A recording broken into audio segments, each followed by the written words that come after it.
In Boston, a police call becomes deadly. The gunman escapes.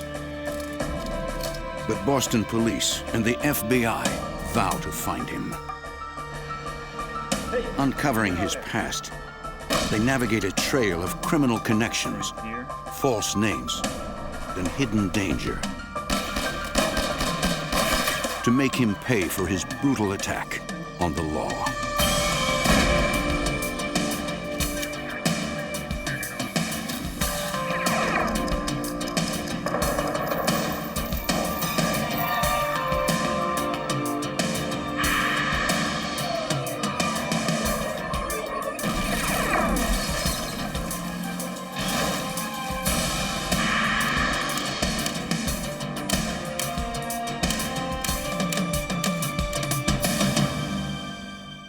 A criminal who kills a police officer wages war on society. In 1987, such a criminal vanished after shooting 2 Boston officers, one fatally. He had a history of violence against cops and the protection of a group of outlaws as he fled across state and national borders. I'm Jim Kallstrom, former head of the FBI's New York office. Finding this elusive cop killer meant breaking his co-conspirators before he slipped away forever.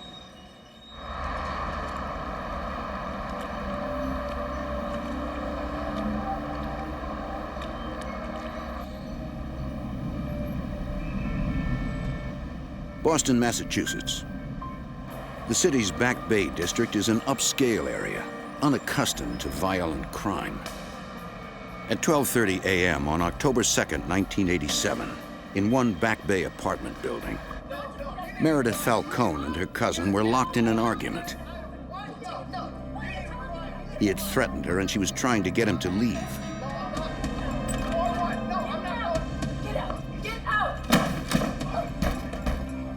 She feared he wouldn't go away, but instead grow angrier. She called 911. 911, this call is recorded. What is your emergency? The emergency operator dispatched 2 police vehicles to the scene. Within minutes, the first squad car arrived at the apartment building.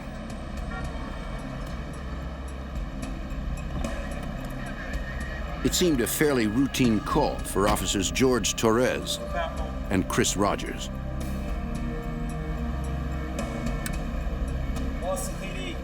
They rang Meredith Falcone on the intercom. But there was a problem with her front door release buzzer, according to Officer Torres. She came over the speaker, the intercom, and stated to us that her buzzer doesn't work, to ring somebody else's to let us in. In the background, while she was talking, we could hear some commotion, so we knew that there was something going on inside the apartment. Then 2 more officers, William Kennedy and Roy Sergei, arrived on the scene. So far, none of the tenants had responded to buzz them in. So the officers decided to split up. We took the standard procedure that 2 of us would cover the back and 2 would stay in front. At that point, Officer Rogers and myself proceeded to the back. Torres and Rogers searched for another way into the building.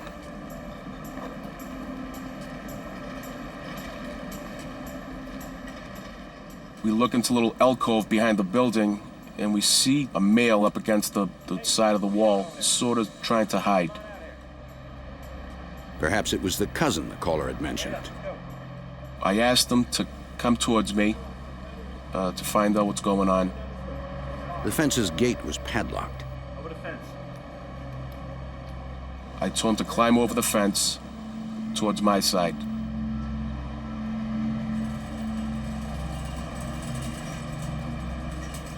As he put his feet on the ground, he attempted to flee. At that point, I grabbed him and I started the pat-down procedure.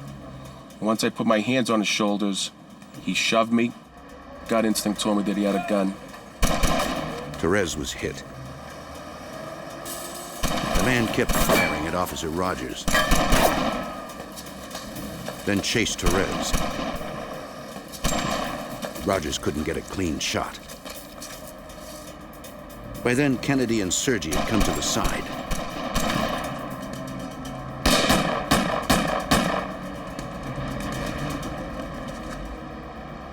Officer Sergei had been shot too.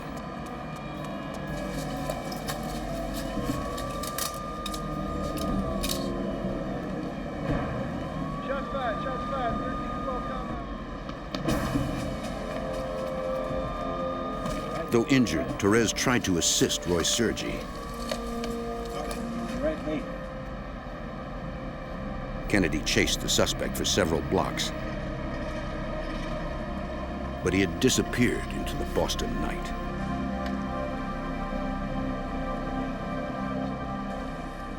As I knelt over him and leaned over, I noticed that there was blood coming out of my left arm and the left side of my chest. And at that point, I knew that I was hit several times. Rogers called for backup and emergency personnel.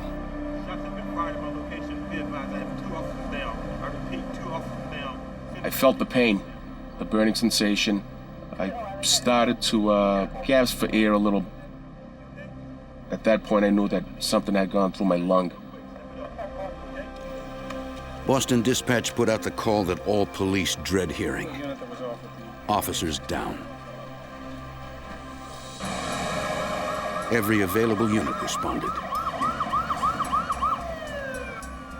In a matter of minutes, the normally quiet Back Bay district was swarming with emergency vehicles. Both critically wounded, Officers Roy Sergei and George Torres were rushed to the hospital. Detectives interviewed Officers Rogers and Kennedy.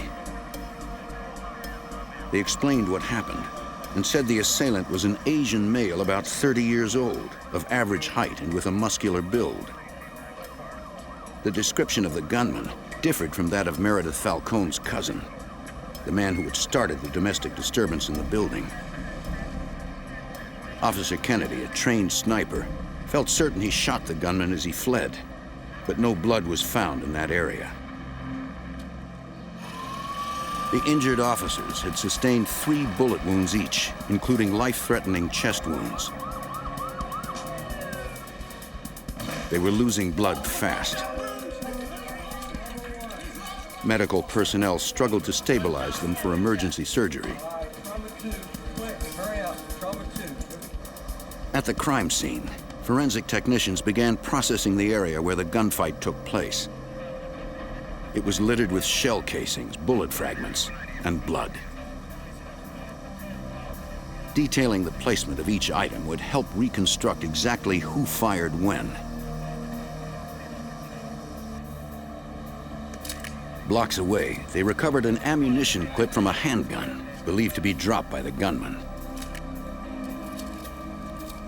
It was a 15-round clip from a 9mm Sig Sauer semi-automatic, and it was empty. If it was the gunman's, they hoped to find fingerprints or some other forensic evidence that might lead them to him. In the lab, they would lift one partial print, but it was not enough for any comparison.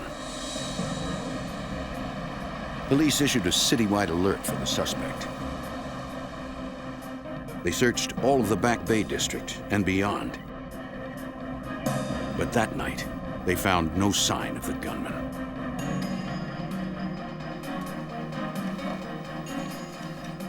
Sergeant Detective James Fong of Boston's D14 station was named lead detective. When I first heard that Roy, Sergei, and Joe Torres were shot, I was actually really surprised and shocked that someone would shoot Boston police officers. Though worried about his colleagues, Detective Fong still had to do his job. The crime scene is still a crime scene regardless of whether a police officer or a civilian involved, and you have to take everything step by step. He first wanted to determine where the assailant had come from. Then he might be able to identify him. I had already been given information that the individual who was involved in the shooting had come out from the back gate. We then, myself and other officers, went and investigated that area. Inside the gated fence, they noticed a large air conditioning unit. On closer inspection, Detective Fong discovered shoe prints on the cover of the unit. The footprints that we recovered at the scene were something consistent with where the officers, George Torres and Christopher Rogers, said that they had seen the individual. Directly above the air conditioner was a window from a third-floor hallway. I believe the footprints got on the cover by an individual jumping from the third-floor window onto the air-conditioned cover. This suggested that the suspect was likely connected to the building somehow. Detectives wanted to interview the roughly 60 residents of the building. Fong decided to start with those of Asian descent. The assailant was an Asian male, and I tried to put two to two together, thinking that maybe he did come from that building and maybe he was related or did reside at that building. A forensic artist had created a composite sketch of the suspect based on the officers' descriptions. But the residents didn't recognize the man. Although they had heard the commotion and gunshots the night before, they could offer little help. I interviewed all of the Asian occupants that were known to have resided in that building at that time of this incident, and none of them were able to give me any good, solid leads. Other residents couldn't help either. I spoke to most of the tenants, and they didn't even know the next-door neighbor because of the fact that it's a short-term lease type apartment. They were only there for a few days, a few weeks. It seemed a dead end. At the hospital, the wounded officers were in critical but stable condition. Investigators were frustrated they had no leads on the man who shot them. Then, 6 days after the shooting, detectives returned to the apartment building to check out a new lead. We had received a call from the manager who stated to us that there was an Asian male that had lived there and that she forgot to tell us about, and that they had gone in to check on his well-being because they hadn't seen him for that week. The manager believed the place had been abandoned. Boston Police, search warrant! The tenant's name was Mark Terra. He loosely fit the description of the gunman. All clear? Earl, can you come on inside here? A building employee pointed out a box of ammunition they discovered when they had come in to check on Terra. Can you take a picture of that and bag it? Technicians collected the bullets, noting they were 9mm, the same caliber as the casings and fragments found at the crime scene. In the lab, the bullets would be compared against those used in the shooting. Detective Fong checked the space where a ceiling tile was moved to the side. It was clear, but something might have been hidden there before. The apartment was spare and neat, suggesting the tenant might have served time in the military or prison. The technicians scoured the entire apartment for additional evidence. We recovered a number of items: clothing, personal effects, and ammunition, and fingerprints and hair samples. But nothing indicated where Terra had gone. Checking the name, they learned Mark Terra had no police record. But Detective Fong got a copy of his rental contract. On it, Terra listed a previous address and phone number in San Francisco. Detective Fong called the number and spoke with a man named Leon Perry. Hi, this is Detective Fong with the Boston Police Department. Perry was reluctant to talk, I'm calling relative to an investigation. and he denied knowing Terra. The individual that I spoke to was very evasive. In fact, I identified myself as a police officer with the city of Boston, who was investigating a shooting of 2 police officers. The individual then became very defensive, stating to me that he did not want to help the police department. Perry seemed suspicious, but police had nothing that connected him to the shooting. Fong had San Francisco police run a check on Perry, and they reported he had no local record there.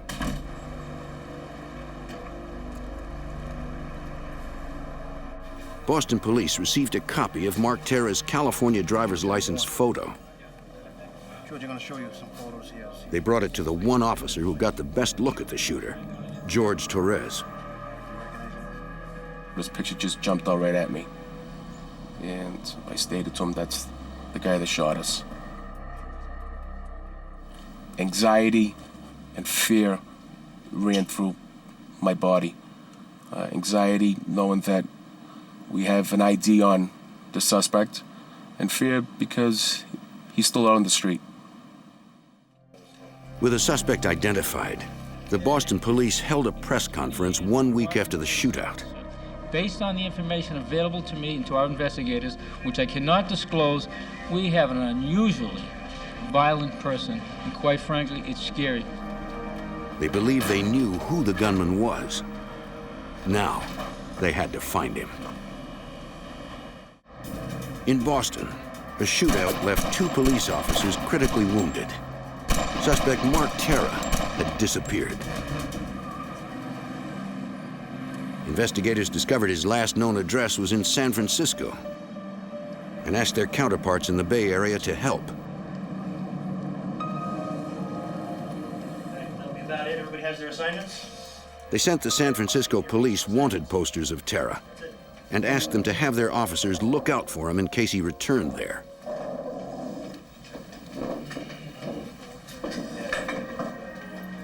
After a morning roll call, Sergeant Greg Lynch checked the wanted poster clipboard. On the clipboard was a flyer regarding a suspect who had shot 2 Boston police officers. I knew I had seen the individual, I just couldn't immediately place where I had seen him. Then Sergeant Lynch remembered an off-duty incident that had occurred 6 weeks earlier. In August of that year, as he was leaving a movie theater with a friend, he had spotted a man on the street carrying a handgun. My first thought was he may have been a police officer, but when I looked at him, the feeling I got is he was not a police officer, especially when he turned and he looked at me intently. After the light turned green, he walked across the street. I told my friend to go to the phone, dial 911, tell him who I was, where I was, and that I had a man with a gun. Lynch's instinct told him the man was a criminal.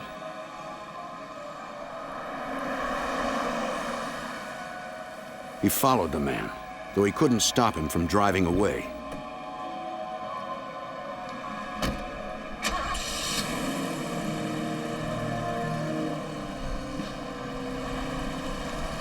Sergeant Lynch did get the man's Texas license plate number.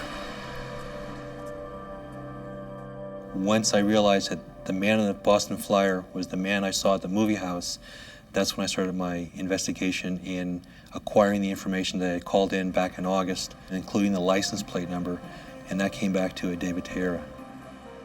Though the suspect used the first name Mark in Boston, it was the same man. His record was clean, and his registration listed a post office box in Brownsville, Texas. Lynch forwarded the information to investigators in Boston. In turn, Boston police immediately contacted authorities in Brownsville and asked for their assistance. A detective from the Brownsville police checked the post office box and found the suspect's street address.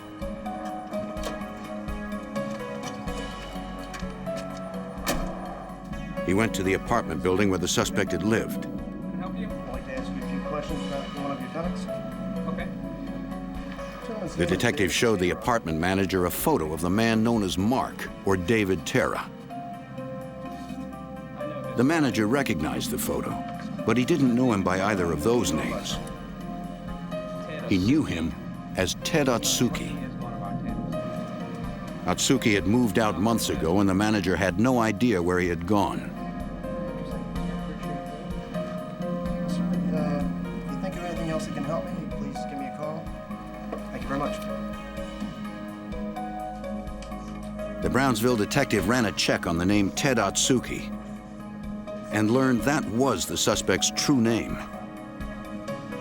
The names Mark and David Terra were aliases. Otsuki had an extensive criminal record, including a 1979 Texas bank heist preceded by the armed takeover of a small-town police station. In March of 1979, Otsuki overpowered the two officers manning the Los Fresnos police station, then took out their communications center.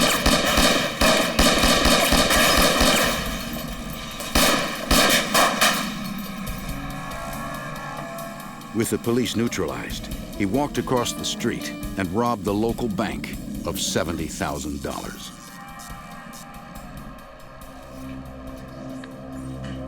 Otsuki was eventually convicted of the robbery and served 7 years of a 15-year sentence in Leavenworth Prison.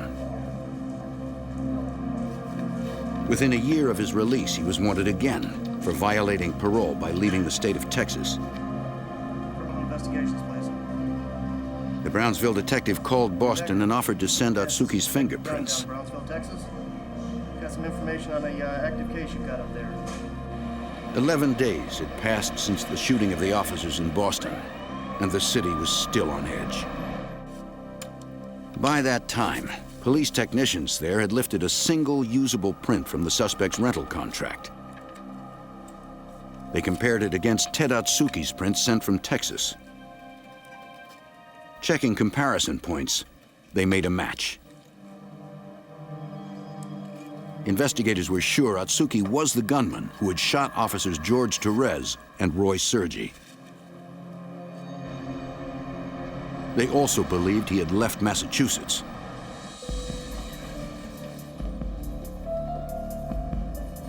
Boston police contacted the FBI for assistance, and the case was assigned to Special Agent Jay Fallon of the Boston Field Office. With the probable cause that he had fled the state to avoid being arrested, the FBI obtained an unlawful flight to avoid prosecution warrant.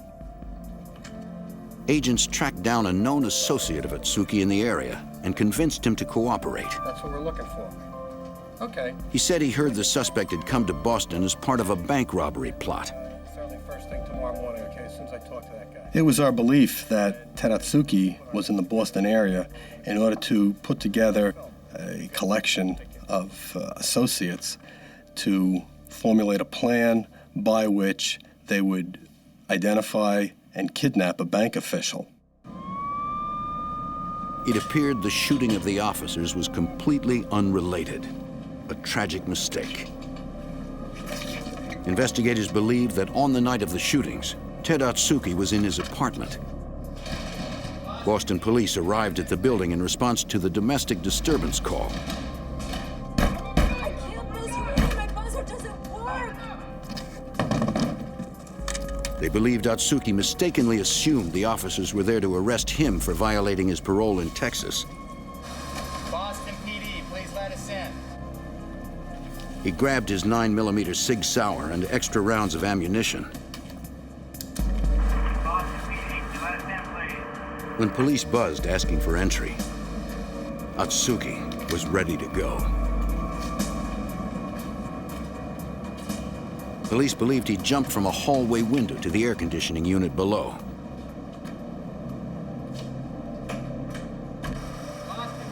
Seconds later, the gunfight.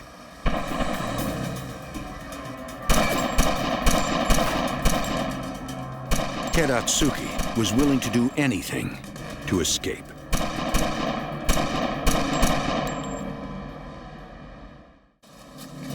In 1987, Boston police and the FBI searched for Ted Otsuki, wanted for the shooting of 2 police officers.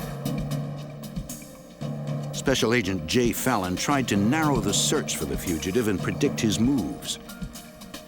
A very basic tenet in these type of investigations is to identify and interview the subject's friends and family and associates in an effort to determine any nuances insofar as what his likes, dislikes, where he might be. They had contacted Leon Perry in San Francisco, whom they believed to be an associate. But he claimed not to know the fugitive. Surveilling Perry, they realized he was using Otsuki's car. They watched it, but never saw Otsuki.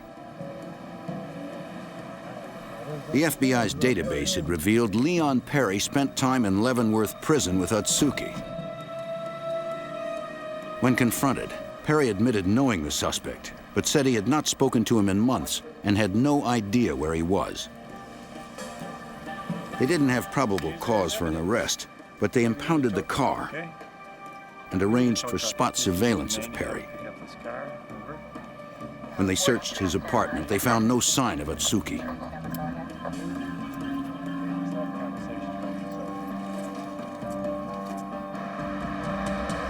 In Boston, the case took a tragic turn.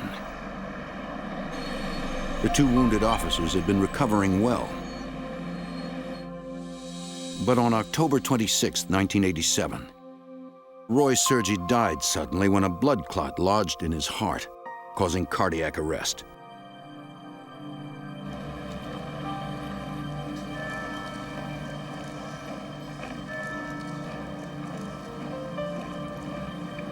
Detail! Bring your sand! Sergeant Detective James Fong. When I first learned that Roy had passed away, I was in complete shock. I had seen him 2 nights before, and he and I were engaged in small talk conversation.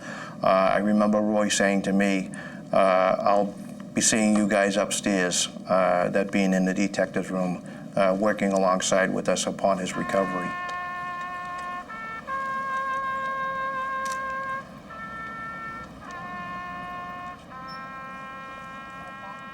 I made it a personal commitment to myself that we would seek out the individual that shot and killed Roy Sergei. Ted Otsuki grew up in Texas and had family there. Hoping to find him, investigators interviewed his relatives in the area. They were shocked by the allegations and said they had not seen or heard from Otsuki in several months. They claimed they had no idea where he was. Thanks for coming by. To confirm their story, investigators subpoenaed their phone records. They discovered several recent calls from the relative's home to Otsuki's former roommate Leon Perry in San Francisco. The records also revealed calls to a second ex-convict, a former bank robber in Minnesota. The FBI brought him in, and he agreed to turn informant. He gave more details about Otsuki's plan for hostage-taking, bank robbery, and murder.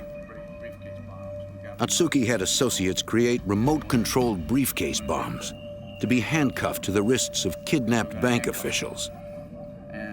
After the officials removed cash from their own vaults, Otsuki and his men would detonate the bombs to eliminate witnesses.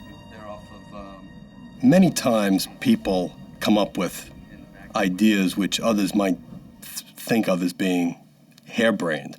But Ted Otsuki took the time to actually plan such an endeavor and enlisted the help of professionals that were very, very capable of constructing these bombs and very capable of invading a home and very capable of robbing a bank.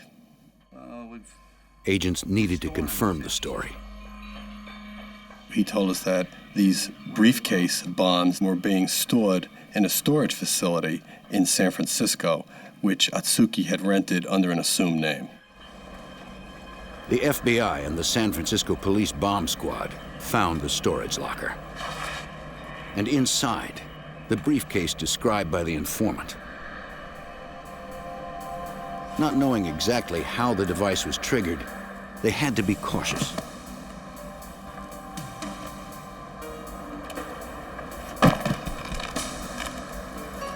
The specialists placed the briefcase far from the storage building, then attached a small charge designed to open the case without detonating any bomb inside.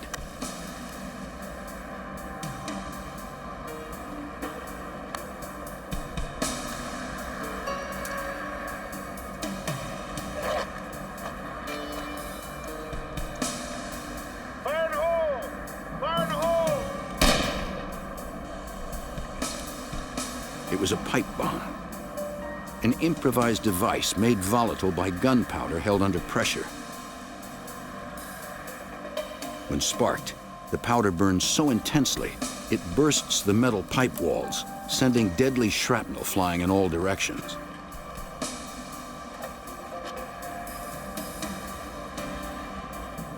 To render it safe, they needed to open the pipe, releasing the pressure on the gunpowder.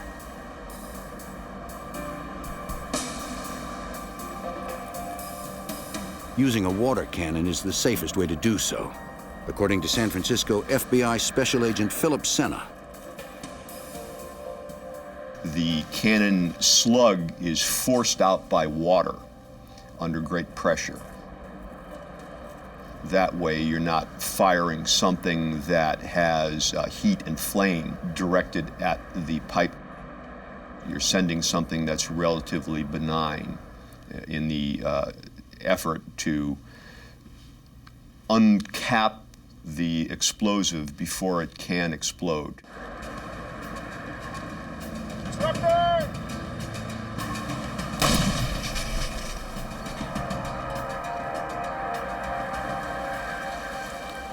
The device was very well constructed, quite sophisticated. It was designed to be placed and then detonated from a distance. I was told that the device was capable of killing somebody and having a relatively small blast radius, maybe 10, 15 feet, but being pretty devastating within that radius. They later found and rendered safe a second bomb. The evidence was collected for processing at the forensics lab. Special Agent Fallon wanted to know if Otsuki's former San Francisco roommate, Leon Perry, knew about the bombs. After the bombs were recovered, we re-interviewed Perry. Perry stated that he had no idea as to the existence of these bombs and certainly would have notified us if he did. We then sent the bombs and the materials to the lab, and we determined, the lab determined that, in fact, Perry's fingerprints were on the boxing materials that the bombs were in. Based on the fact that we truly didn't think that Perry was cooperating with us as completely as he could have and should have, we made the decision to revoke his parole and put him in jail. Investigators had long suspected that Perry was actively involved with Otsuki. Now they had direct evidence. Unless he cooperated, Perry was facing a return to prison of up to 20 years. Special Agent Senna hoped to get him to talk. We had enough evidence of his association with Otsuki and parole violation evidence that we had the ability to put a little pressure on him. He was comfortable in prison, so going back wasn't the worst possible thing that could have happened to him. We spent the first day probably 15 hours talking. And this went on for approximately a week, sometimes 10, 12, 14 hours. There were headache days.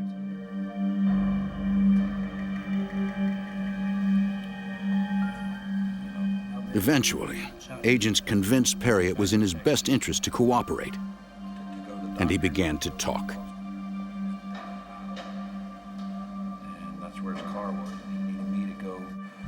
Perry said that on the day after the Boston shooting, he got a phone call in San Francisco.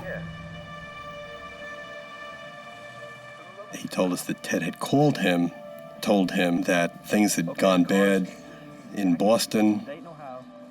Otsuki said he had shot 2 cops there and that he was shot too. He told Perry he was calling from the airport in Dayton, Ohio.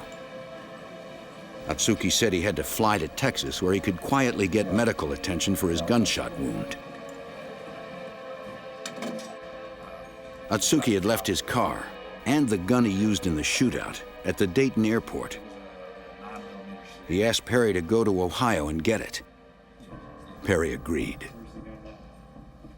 Otsuki sent the keys to the automobile and the long-term parking ticket, overnight mail. He was to go to Dayton, recover the car, take the murder weapon and destroy it. Drive the car back to San Francisco, unload the rest of the stuff from the car, and hide it. Perry found the car as Otsuki described.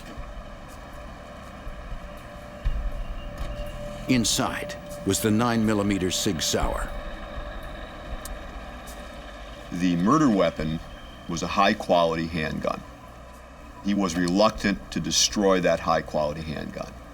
So he decided that he would take the handgun and give it to his father. He drove to his parents' house in Missouri and left the gun there. We contacted the father. I spoke with him. I assured him that his son was doing the right thing. I asked him if he still had the handgun, and he said that he had. Missouri agents retrieved the Sig Sauer. Ballistics testing confirmed it was the weapon that fired the fatal bullets. Fingerprints were found to be on a bullet within the weapon that matched Otsuki. So now we not only had the weapon that ballistics showed had killed the police officer, but we also had Otsuki's fingerprints on one of the bullets in the weapon. With physical evidence implicating Otsuki in the murder of Roy Sergei and in the building of deadly bombs, the FBI placed Ted Otsuki on their 10 most wanted fugitives list. But the dangerous fugitive had been on the run for 4 months. By now, he could be anywhere.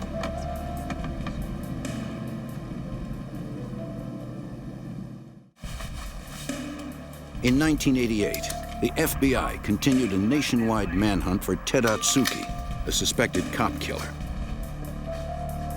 On January 22nd of that year, they placed him on their 10 most wanted fugitives list. To further the publicity of the case, the FBI asked a nationally televised crime show to profile Otsuki. During the broadcast, an acquaintance of Otsuki's called the show's toll-free number. When it seemed he had a legitimate tip, operators patched him through to FBI Special Agent Jay Fallon. Jay Fallon. The caller said that Otsuki was especially close with 2 particular relatives living in Texas, and that if anyone knew Otsuki's whereabouts, it was this couple. Authorities had previously spoken with the couple who claimed to have no contact with the fugitive. If someone saw us at the birthday party, that's about it. Checking the relatives' phone records, agents discovered a sudden increase in calls from Guadalajara, Mexico, where the family had other relatives. Otsuki might have fled there.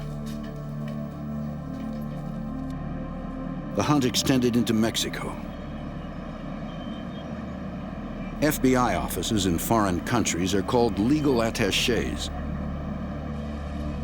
At the Mexico City legal attaché, FBI Special Agent Stephen Walker took on the case. The FBI has no legal authority to conduct investigations on a foreign land according to the laws of that country. So we solicit, or the FBI would solicit, cooperation, form a liaison relationship, and request officially that the host country law enforcement agencies do the work of the FBI. An investigation is very important. Special Agent Walker met with the Mexican Federal Judicial Police to ask for their assistance in searching for Otsuki. We didn't have an exact address in Guadalajara, but we did have some suspect telephone numbers in that area. And investigation conducted at that time failed to locate the relative or to locate Otsuki. Special Agent Fallon hoped Otsuki's former roommate, Leon Perry, could help them. Offering Perry immunity on the bomb-making charges, the FBI convinced him to wear a wire.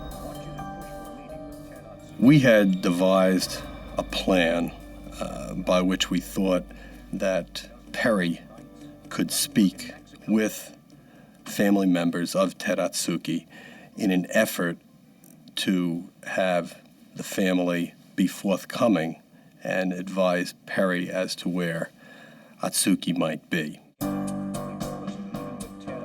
Agents created a fake passport for Perry and coached him on how to draw the relatives in. Doesn't work nights and never works in Mexico. Perry got this bogus identification and was going to leave town, so to speak. That was the story that he was going to tell Otsuki's family in an effort to have the family reach out to Otsuki to speak with Perry. There was also the situation as to the murder weapon, and one of the biggest selling points was that Perry needed to know from the family what Ted wanted done with the murder weapon before he fled. Check your mic again. Wait. After several requests, Otsuki's Texas relatives agreed to meet with Perry at a restaurant in Matamoros, Mexico. Outside, Boston Detective James Fong, FBI agents, and Mexican federal police waited, ready to listen in on the meeting. All right. Mike, sounds good. We're ready to go. Okay. Other agents were inside. Prior to the arrival of Perry, myself and another agent had gone into the restaurant and sat down in an effort to observe and surveil the situation. Perry walked in, sat at the bar.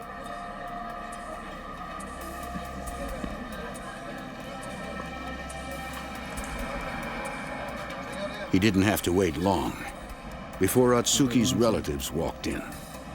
We're going inside, right here.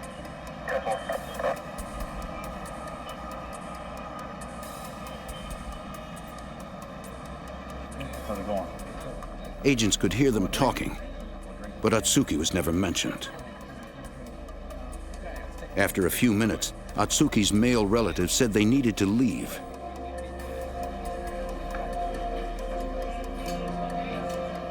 The surveillance teams changed plans fast. They're leaving. They're leaving. They're on the move. I was concerned because that was not exactly what we were expecting. Right now, we're going to do a movement surveillance. However, you have to have faith in the people that you have out there. We'll pick it up here, and then you can pick it up in a few minutes. They're coming up to you. They would have to stay close enough to maintain the audio signal, but still avoid detection. They hoped they were finally closing in on Ted Otsuki. We'll pick it up here, and then you can pick it up in a few minutes. In northern Mexico, Detective James Fong and other investigators had wired an informant and followed him as he met with relatives of suspected cop killer Ted Otsuki.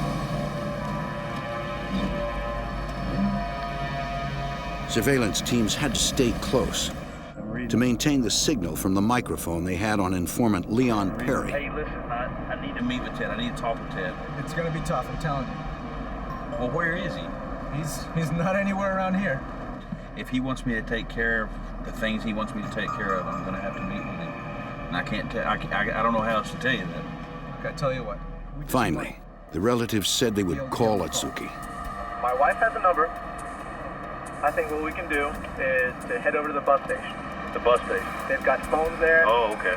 And they may be able to help us connect to him. Okay. Well, do you think he'll meet with me after we talk to him? He's not going to meet with you. He might talk to you over the phone, but that's about it. The bus station was in the town of Matamoros, a few miles from the Texas border. Investigators watched as the relatives placed a call on a public long-distance telephone.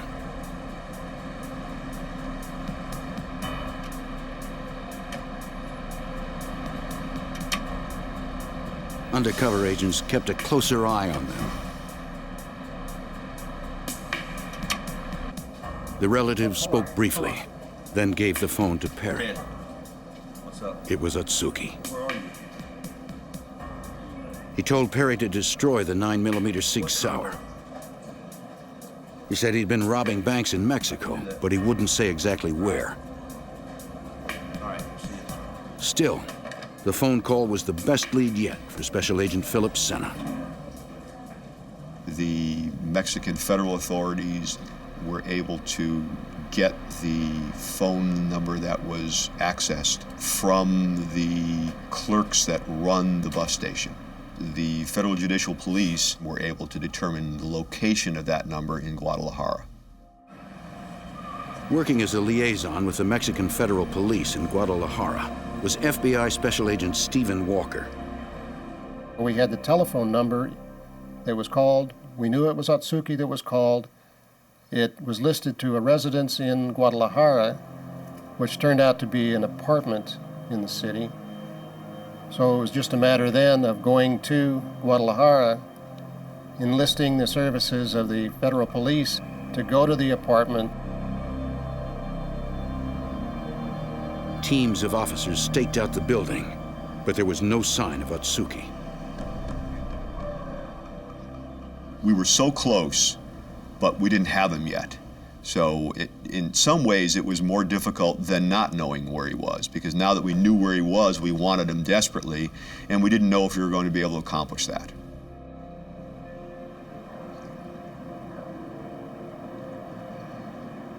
Then, 2 days after the stakeout began, Ted Otsuki appeared.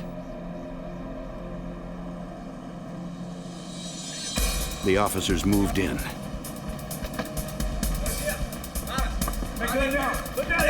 Otsuki drew a gun, but didn't get a shot off this time.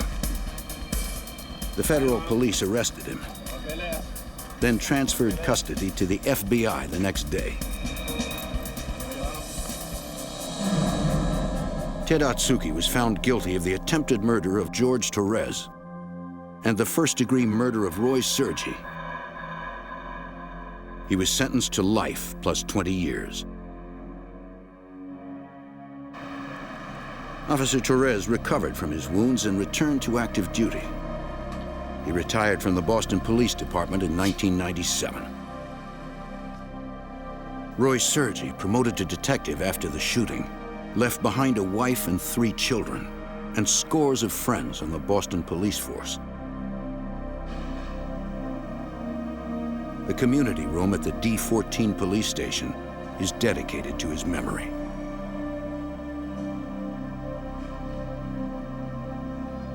George Torres hopes the legacy of the case helps keep other officers alive.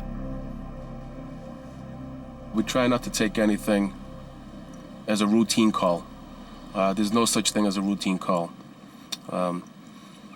You go there, expect the unexpected. After the shooting, Boston police began issuing bulletproof vests to all officers and replaced their 6-shot revolvers with 15-round semi-automatics. Now they stand a better chance at coming out alive when the unexpected happens. In Miami, a young man is abducted at gunpoint. The kidnappers demand a fortune and threaten to kill. The police and FBI uncover disturbing leads and look for answers in the smallest clues in a desperate race to find the victim and bring him home to his family. A kidnapping can shatter a family, bringing terror and heartache without warning. In 1984, with the flash of a gun, an ordinary business transaction became a violent abduction. In seconds, the son of a wealthy Miami developer was gone. I'm Jim Kallstrom, former head of the FBI's New York office. The kidnapper's motivations seemed to be money, but agents would learn this case and its resolution were more complicated than anyone believed.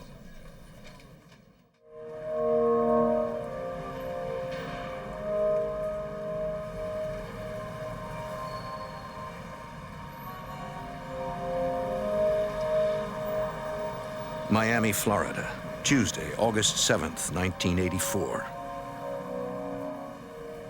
At 6 o'clock, the sales office of real estate developer Jesus Portela was closing. Mr. Portela had emigrated from Cuba 22 years earlier, building a successful business in Miami. His 22-year-old son, Mario, was recently married and worked as a salesman for his father, as did Mario's uncle. A little after 6, a couple approached the office.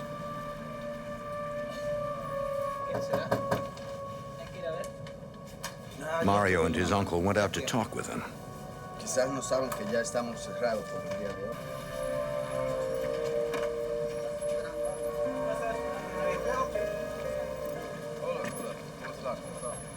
The couple asked about condo prices. The man seemed anxious as they spoke. The uncle explained that the office had closed. He asked them to return in the morning. At the couple's request, he went inside to get some brochures for them.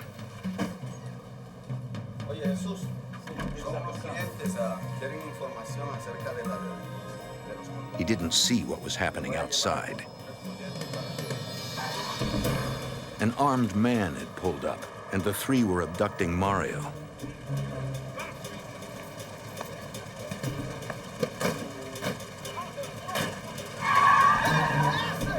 The uncle spotted temporary tags on the car, but only got the last 3 numbers. He told Jesus what he saw. Mario, forced into a blue and gray car, heading north on 122nd Avenue. Then he called the police. But Mario's father couldn't wait for the police to arrive. He went looking for his son.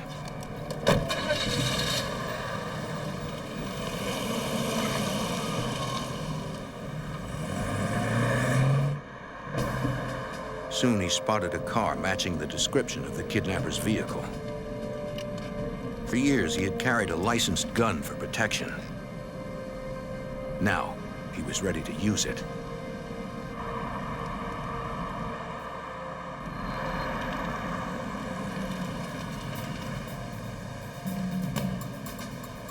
But it was the wrong car.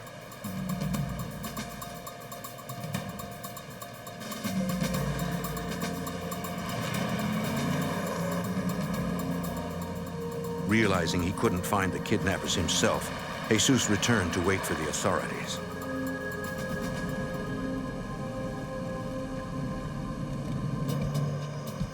The Metro-Dade police responded to the kidnapping call. For Detective Alvaro Romero, abductions were not unusual in 1984. At that time, we were inundated with kidnappings. We had probably 1 kidnapping a month related to narcotics or drug-related kidnappings, where the victims would either be involved in drugs themselves or possibly family members who were involved in drug dealings. But detectives quickly realized Mario's abduction was different. Questioning Mr. Portela and recognizing the fact that he was a prominent businessman in the community led us to believe that it was not narcotics related and strictly a financial gain for the people who kidnapped his son. It meant anybody who knew of Mr. Portela's wealth could be a suspect.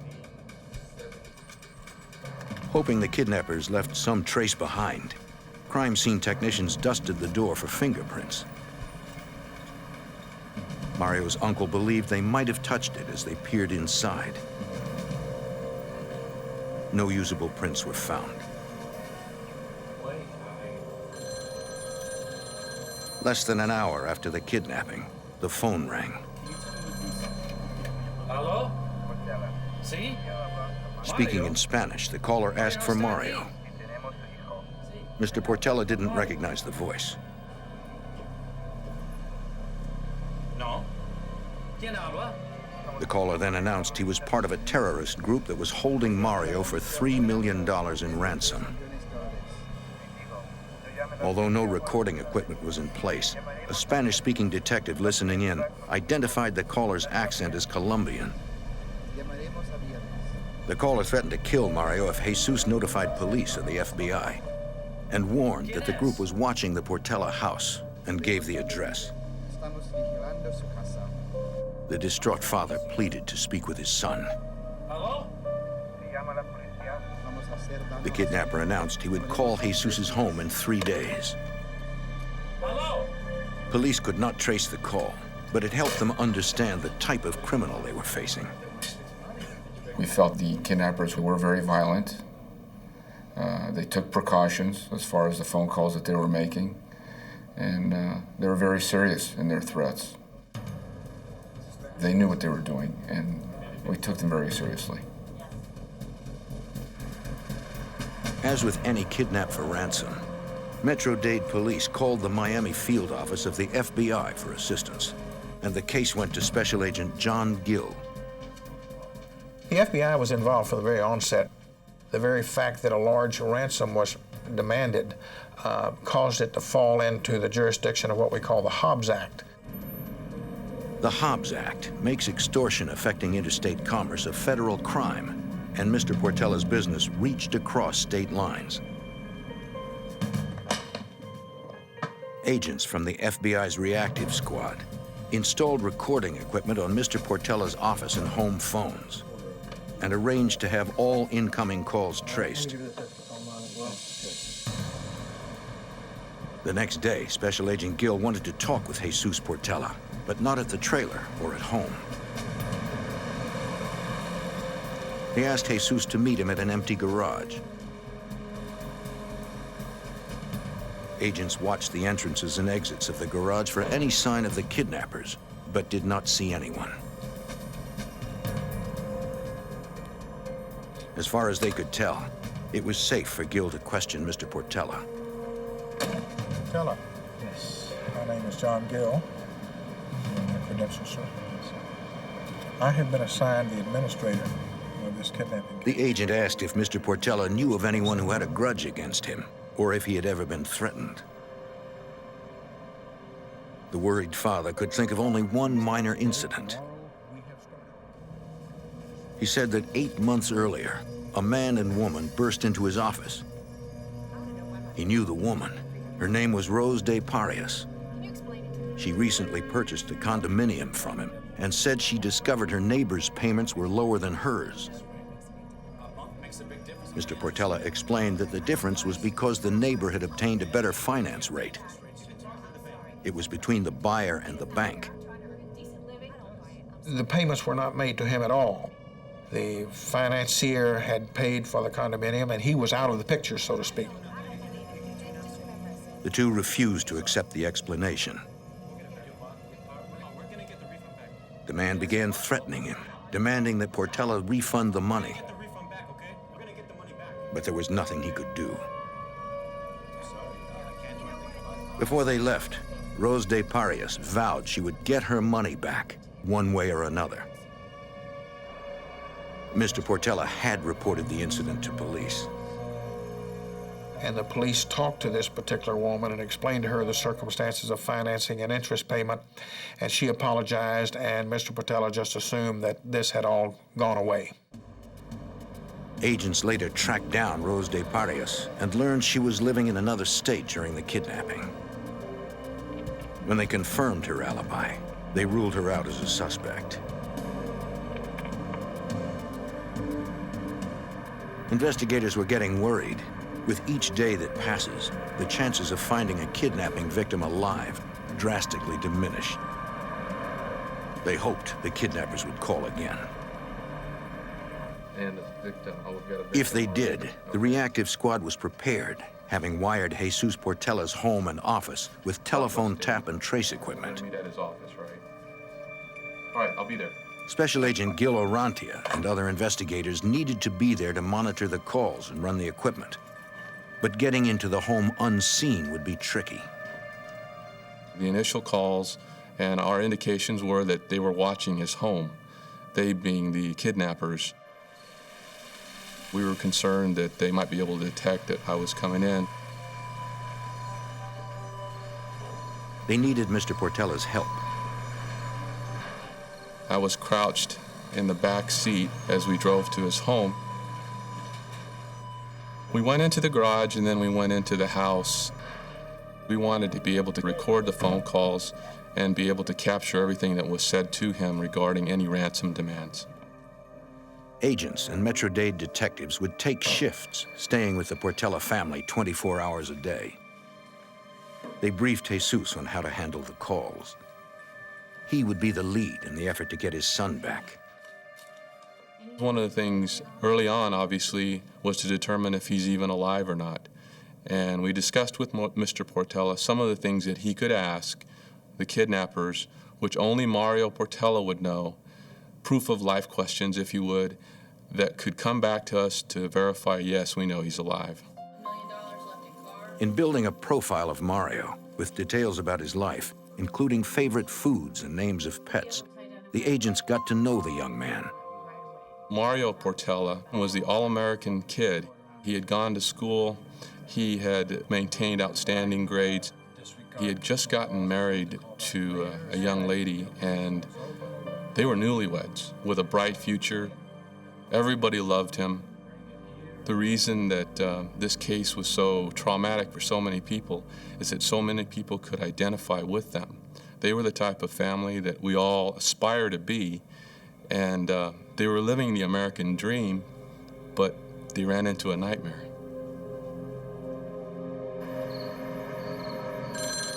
As promised, the kidnappers called 3 days after the abduction.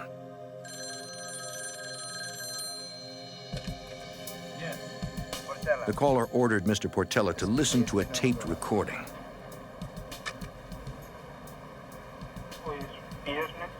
The voice on the tape was Mario. He pleaded with his father to pay the ransom money, warning the kidnappers was serious and would kill him if he called the police or the FBI.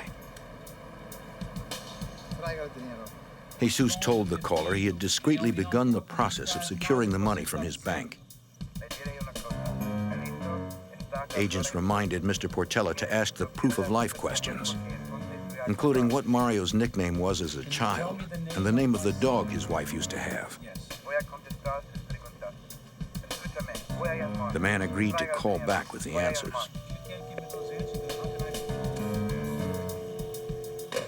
Mr. Portella had kept him on the line long enough for agents to trace the call to a Miami payphone. But the caller had gone before surveillance units arrived.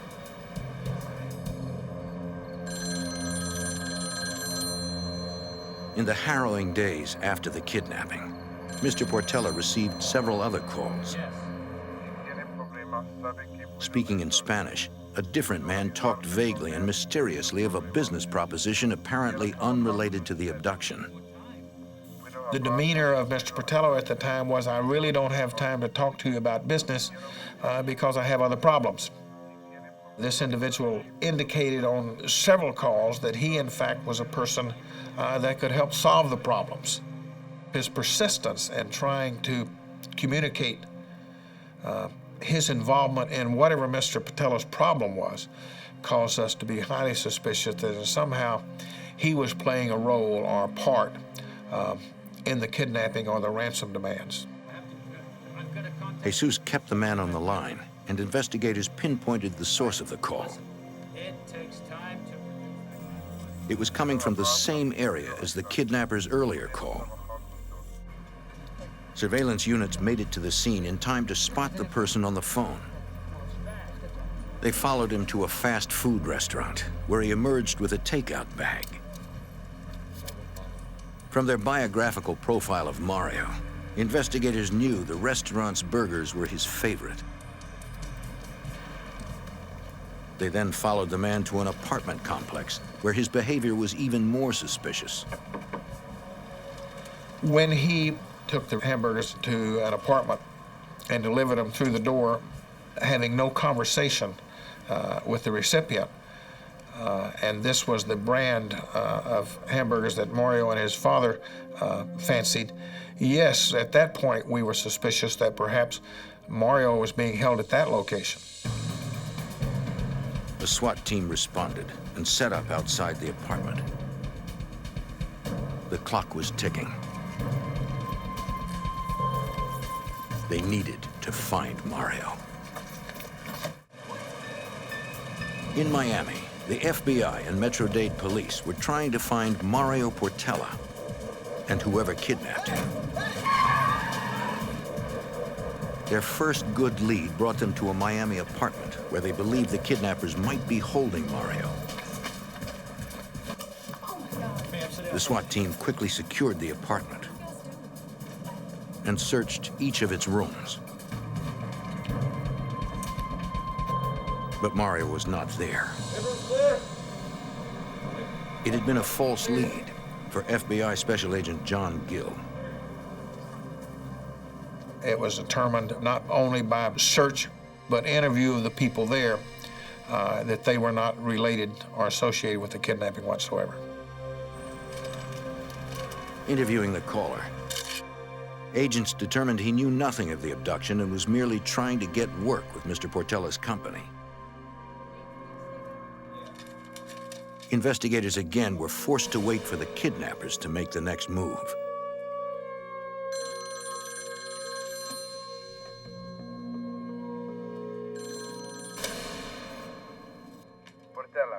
It was the original caller.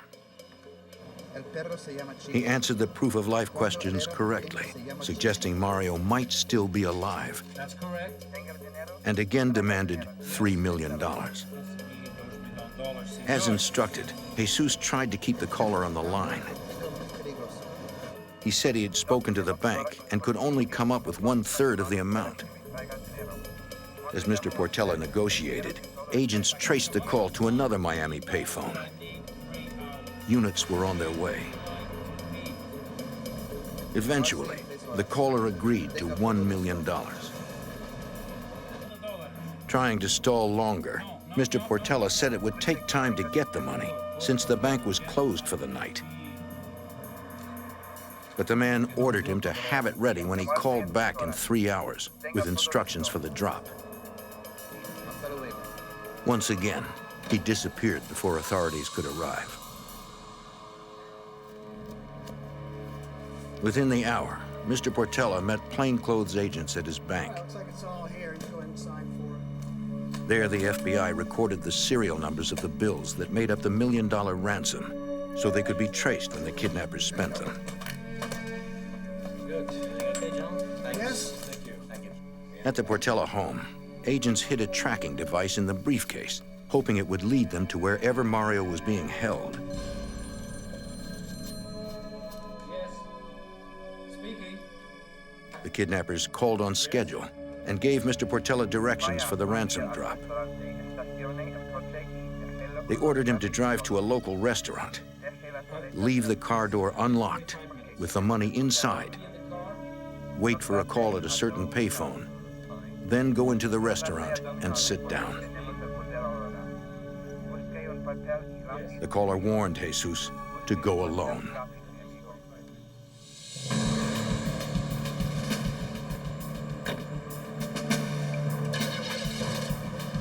With the loaded briefcases, Jesus began the trip. It took less than half an hour, but to the worried father, it must have seemed an eternity. The restaurant was in a tough and dangerous part of Miami. Undercover agents and Metro-Dade detectives were already there, watching. Agents also manned an empty apartment with a view of the restaurant.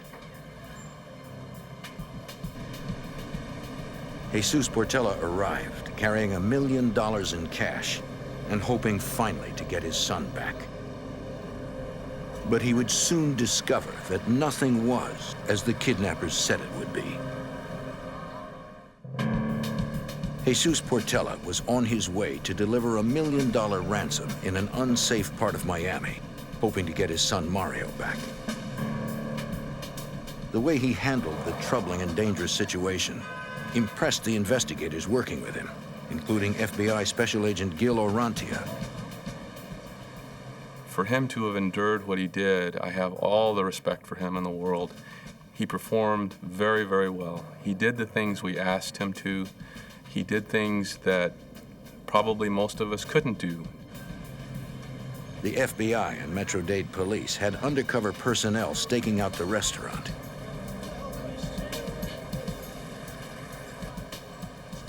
But the place was closed, and Jesus began to wonder if it was a setup.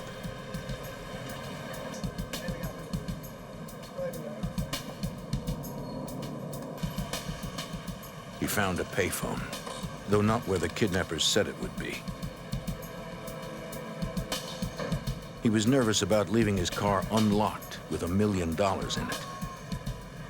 He hoped the kidnappers would call before anything happened to him. If thieves made off with the money, he might never see his son again. Waiting for a phone call, is that all right? Hopefully there's some clean cut to be around this area. Well, I'm waiting for a phone call. Don't you have something better to do? Keep going on.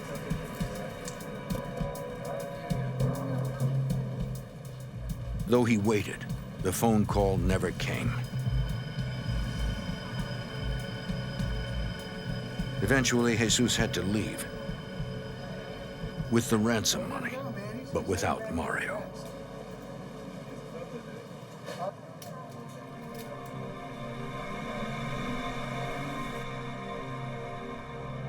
He and the investigators spent days waiting for the kidnappers to call again with new instructions.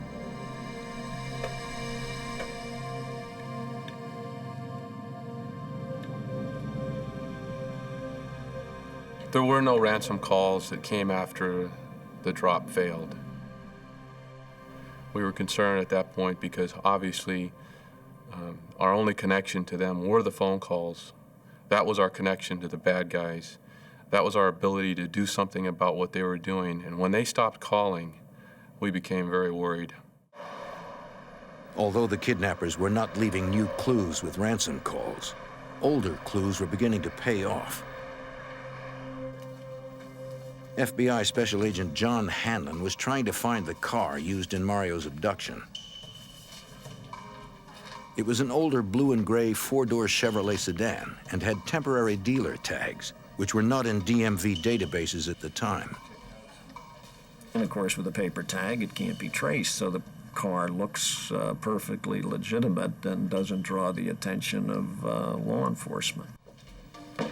Hanlon knew used car dealerships sometimes illegally rented cars that were for sale, placing temporary tags on them. He began phoning every dealership in the area. The time-consuming work paid off when Hanlon spoke to a clerk at one dealership in Miami. I asked her, "You rent any old cars?" And she said, "Sure, you know, and any old with paper tags?" And she said, "Yeah." And I said, "Any old Chevys?" She said, "Yeah." I asked her, I said, "Any blue and gray ones?" She said, "Yeah." I says, "Where is it?" She says, "It's here." And I said, "Well, when was it rented?" And she says, August the 7th. And I'm thinking, oh my God. August 7th was the day of the kidnapping. When agents discovered the car had been returned the next day, they impounded it to have it searched for evidence. Metro-Dade forensics technicians processed the vehicle. They found no usable hair, fiber, or fingerprint evidence. But they did find a keychain under the back seat. The FBI knew that Mario Portella drove a Volvo. So we barreled back over there, picked up the keys. We showed them to the family members. Of course, they identified them. It also fit his automobile, and we took it by the house, and the house key fit his home. It meant that vehicle was most likely used to abduct Mario Portella. Checking records, agents learned a woman named Julita de Parias had rented the car. The clerk at the dealership said the woman came in with a man she said was her brother. Hanlon requested driver's license photos of Julita de Parias and her siblings.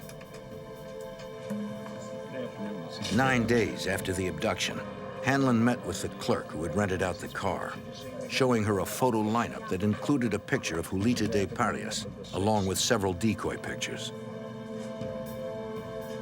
The clerk identified Julita de Parias immediately. Are you sure? Positive. Okay, let me ask you, would you look at it? I mean, you've seen this individual before. I'd like you to take a look at it. The clerk also identified the man who was with her. It was Julita's brother, Julio. Agents were familiar with the De Parias name. They remembered Rose De Parias was the woman who had had the dispute with Mr. Portela the previous year. Julita was Rose's sister. They now believed Julio De Parias was the man who accompanied Rose and threatened Jesus. Although the FBI still ruled out any involvement by Rose De Parias, her siblings were now prime suspects. Once we had good suspects in this investigation, we put surveillance on some of the members in an attempt to gather more evidence. The FBI noticed an unidentified man usually accompanied Julita. The couple seemed to be romantically involved. It had been 10 days since the abduction. Agents hoped the suspects would lead them to Mario Portela. They needed to question them, but doing so would alert any accomplices and put Mario's life at risk. We couldn't exactly jump them at that moment because we were trying to rescue this young man. That was our primary objective, to get this young man back to his family. So we continued to watch them. The FBI and Metro-Dade's surveillance effort included air and ground units. But the suspects seemed to be wary of a tail. They were very erratic and paranoid in their behavior. Their driving would go in one direction and make a U-turn and go in another direction and then go through a parking lot and then in another direction, which was very taxing on our ability to surveil, in as much as you only have a limited number of automobiles to conduct a surveillance, and when you're passing by the same subject 3 and 4 times in the course of one trip, the chances of being identified as a surveilling vehicle are great. The suspects' counter-surveillance techniques worked. Following them exhausted the helicopter's fuel supply, forcing agents to turn back. Ground units tried to remain undetected and keep the suspects in sight, but soon they lost them. It was a difficult blow to the investigation. 3 days later, and 25 miles north of Miami, in the town of Davie, Florida, 2 teenagers were walking in a field when they made a grim discovery that would provide terrible answers to a family hoping for the best. 13 days after Mario Portela was kidnapped, teenagers discovered a body in Davie, Florida, 25 miles north of Miami. Davie police realized it was a murder. The man's head was completely wrapped with duct tape. Detective Ed Taylor faced the challenge of identifying the victim. All we knew at that time was it was a male. We didn't know how old he was because his entire head had been taped. His hands had been taped behind his back and his ankles had been taped together as well. So at the scene, we really didn't have very much information as to the identity of the victim or how old he was or anything of that nature. They needed to examine the body, tape, and sleeping bag for more clues and remove the evidence to the controlled environment of the lab. Dr. James Ongley, then Associate Medical Examiner for Broward County, performed the autopsy. He removed the duct tape surrounding the head, careful to preserve each tear and section for later analysis by forensics technicians. With the tape off, Dr. Ongley could describe the victim as male, between the ages of 20 and 40, 5 foot 9 inches tall, with brown eyes and brown hair. Although the victim had been severely beaten, the cause of death was asphyxiation. He believed the man had been dead for 24 to 36 hours. To aid in identification, Dr. Ongley photographed the victim for comparison with photos of missing persons. But he knew the pictures would not be accurate representations of the victim. The tightly wrapped duct tape had distorted facial features, and the summer heat caused significant decomposition. We took fingerprints from the victim so we could submit them to other departments to see if he had ever been arrested before. We did a press release to the various newspapers with a description of the victim and ran a photograph of the victim to see if anyone could identify him. On August 25th, a Miami newspaper ran an article about the body found in Davie. FBI Special Agent John Gill noted the description loosely matched that of Mario Portella and immediately contacted the Davie Police Department about the abducted man. We had received prior dental records of Mario Portella from his family dentist. And those records were in evidence at the FBI office in the event that they were needed to identify a victim. Those records were brought to Davie, Florida. I met with Detective Taylor, and we both proceeded then to the Broward County Medical Examiner's office. Dr. Ongley was then capable, with his experience, to take those dental films or x-rays and compare them to the body and positively identify that body as being our victim, Mario Portella. For everyone trying to bring Mario home to his family, the news was devastating. We had to notify the Portella family that the victim had been identified and deceased. Now agents were investigating a murder. Reviewing the complex case, they outlined their suspects. Julio de Parias, the man who had threatened Jesus Portella the previous year. His sister Julita, whose name appeared on the rental contract for the abduction vehicle. And the man agents believed to be her boyfriend. All three had disappeared. Agents also developed another suspect, Hector de Parias, Julio and Julita's brother. He was close to his siblings and had a criminal record.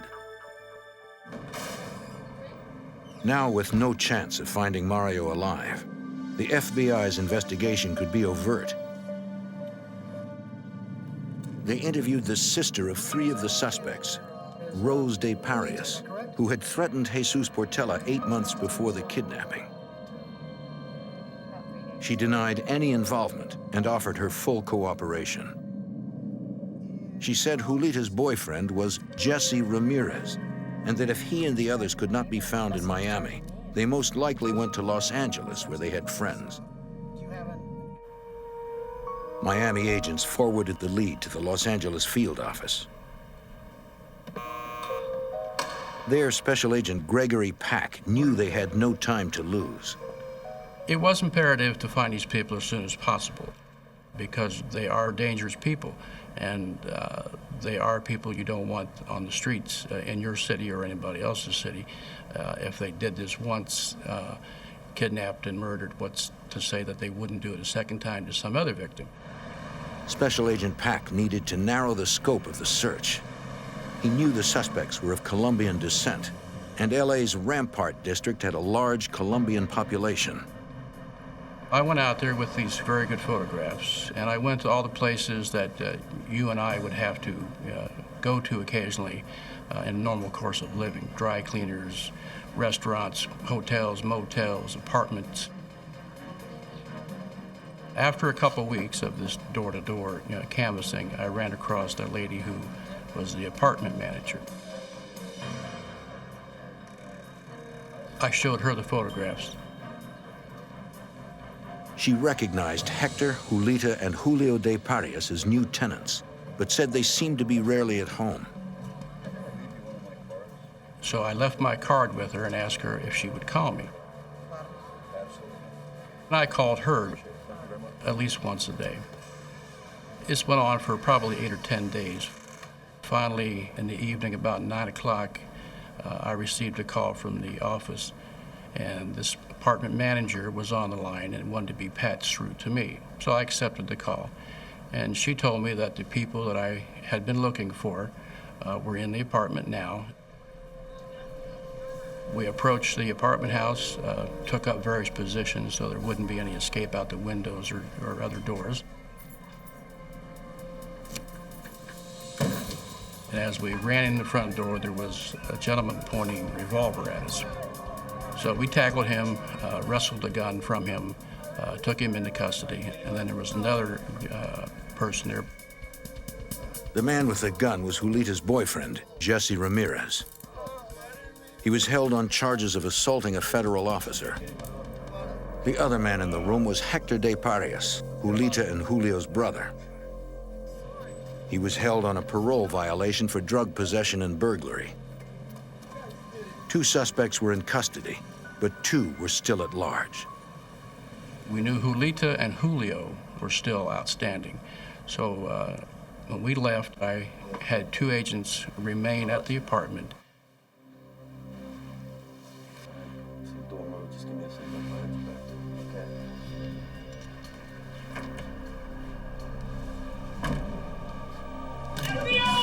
Several hours later, Julita came back.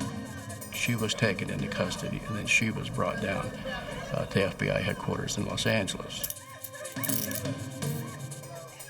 Agents waited for Julio de Parias, but he never showed. The case agent in Miami, John Gill, learned of the arrests. Gregory Pack, the special agent in the Los Angeles division, called our division here in Miami. I was immediately on an airplane the morning of the telephone call, met with Agent Pack at approximately 3 o'clock in the afternoon in Los Angeles, where I briefed him on our experience and knowledge of the case. Jesse Ramirez and Julita de Parias refused to talk to investigators. But Special Agent Gill and Davie, Florida Police Detective Ed Taylor had more success with Hector de Parias. They needed his help to find the 4th suspect, Julio de Parias. And they needed to know the details of Mario Portella's last days.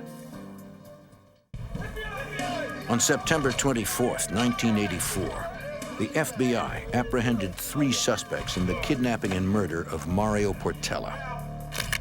But a 4th suspect, Julio de Parias, was still at large.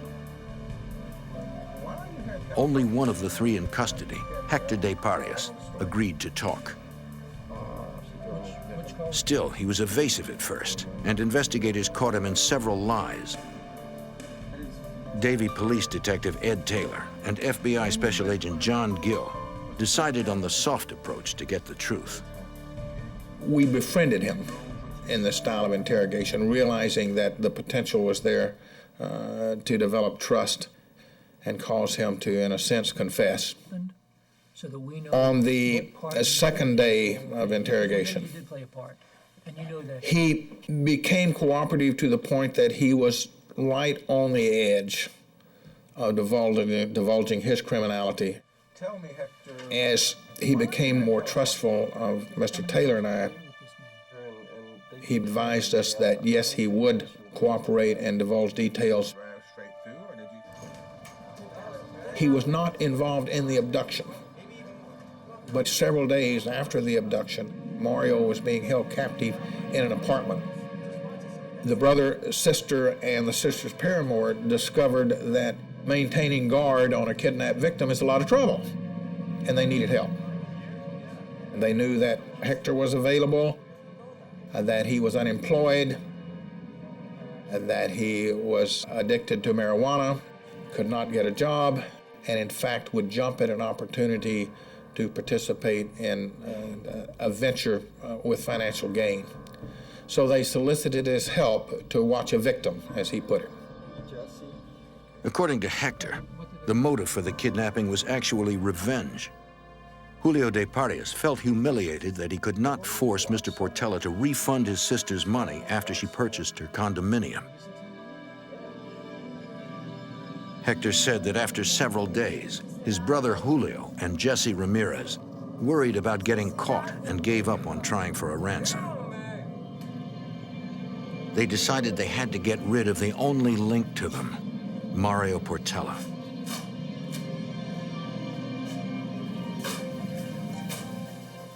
So on August 17th, 1984, 10 days after the kidnapping, they decided to murder him. Jesse Ramirez began wrapping Mario Portela's head with duct tape as he pleaded for his life and prayed. As Mario struggled to breathe, Jesse beat him with a metal bar. After the murder, Julio de Parias paid Jesse Ramirez $1,000 for the job.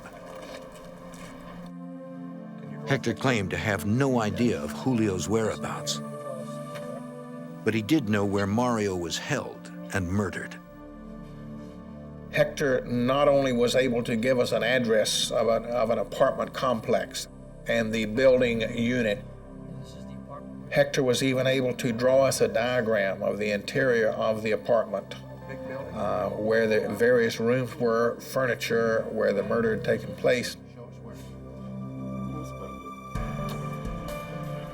A team of agents, detectives, and forensics technicians rushed to the apartment in Miami. They secured it as a crime scene and processed it for clues. Any evidence recovered might help put Mario's killers behind bars.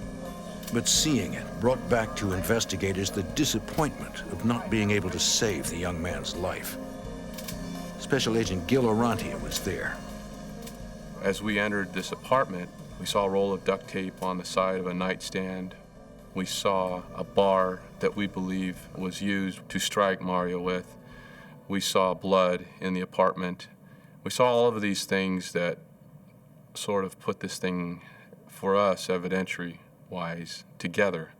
But it was a difficult thing to look at. It was a situation where, you know, our goal was to do the right thing and get him saved, and we couldn't do it. And it was tough. It was tough for us to look at that. In addition to duct tape, investigators found pieces of adhesive medical tape in the room. They also recovered hair and fiber evidence. Everything was cataloged and sent to the FBI lab in Washington, D.C. for analysis. There, Special Agent Hal Dedman of the FBI's Trace Evidence Unit analyzed the items. My involvement in the case dealt with the comparison of hairs, textile fibers, and tape from the 4 locations: the body recovery site, the apartment where the victim was held, a car that the body was transported in, and another apartment where clothing from one of the suspects was recovered. He matched carpet fibers from those locations to samples found on the suspects and the victim. He also compared the tape wrapped around the victim's head, arms, and legs to the rolls of tape recovered at the murder scene. If you have 2 pieces of tape that were once original or adjoining sections of the same piece of tape, and that tape is torn, the yarns are not all going to have the same appearance, they're not going to have the same length. You'll have short pieces and long pieces. And you can fit these pieces of tape together much like you'd fit pieces together in a jigsaw puzzle. Special Agent Dedman determined the tear on the roll of tape from the apartment was a perfect fit with a piece of tape recovered from the victim's head. He also compared the tears on a strip of medical tape found on suspect Jesse Ramirez's shoes to those on the roll of medical tape found in the apartment and to those on a piece from the victim's body. It was another exact match. Each piece of evidence contributed, and the result was that there was a tremendously strong association between the suspects in this case and the victim. Jesse Ramirez and Julita de Parias were found guilty on kidnapping, extortion, and murder charges. Both were sentenced to life in prison. Hector de Parias pleaded guilty to the same charges and received 40 years. But the fourth suspect, Julio de Parias, was still out there. We believed that he could have fled to Latin America somewhere. So we printed up wanted flyers that you'd find in your post office, in police departments. We sent them all over the place, and we developed the same ones in Spanish, and we distributed them throughout Latin America. Almost 4 years after the kidnapping, in November of 1988, the FBI learned Costa Rican customs officials were holding a man who resembled the photo of Julio de Parias in the FBI's wanted poster. Special Agent Orantia flew to Costa Rica. The man did look like the photo, but it was his voice, the one from the ransom calls, that tipped Orantia off. I had listened to those phone calls over and over and over again, hundreds of times. I knew that voice. That voice was a part of me as much as anything's a part of me. So at the moment he opened his mouth, that was it. That was it. It cinched it. I knew it was him. The federal trial of Julio de Parias began 5 years to the day after Mario Portella's abduction. He was convicted of kidnapping, extortion, and murder, and sentenced to life. For the FBI agents who had gotten to know the victim's family, the convictions were important, but not the ending they had expected. This was a horrendous crime. For some type of justice not to come out of it would have been difficult for the community in Miami and for the family, and I'll be honest with you, for us too, the agents. So I think the idea that some type of justice occurred is paramount. That's the only thing we can cling to, all of us, that at least they were caught. The Portella family has persevered. They will never forget Mario, and they have not given up their dream. Get on your knees, get on your knees. In South Carolina, a family is taken hostage as part of a brazen bank robbery. Police track down the suspects, but they can't seem to keep the leader in jail. The FBI and police in 4 states are determined to stop him, but the armed fugitive is relentless in his struggle to stay free. When a bank teller arrived at her parents' home, the gunmen were already there. The robbers held her family hostage and forced her to empty a bank vault. If she didn't comply, she could lose everyone she loved. I'm Jim Kallstrom, former head of the FBI's New York office. Even when authorities caught the crime's mastermind, they couldn't hold him. Soon he was back in action, with the FBI once again on his trail.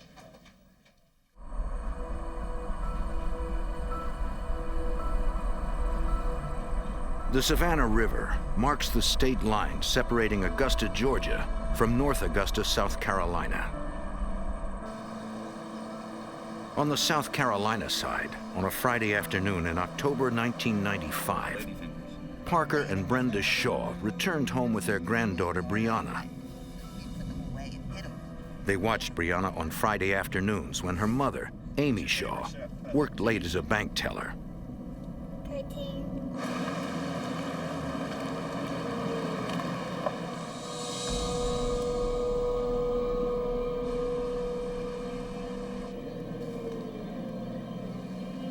Parker tried to open the garage, but the remote door opener wasn't working. I'll open the door and you guys can come in, okay? All right. Not knowing someone was there, he went in the house to open the garage from inside. Shut the door, shut the door. Get down there. All right, all right. The 2 intruders quickly bound Parker with duct tape, Put your hands up front of you. That's good. then forced him into the bedroom. Outside, Brenda got tired of waiting.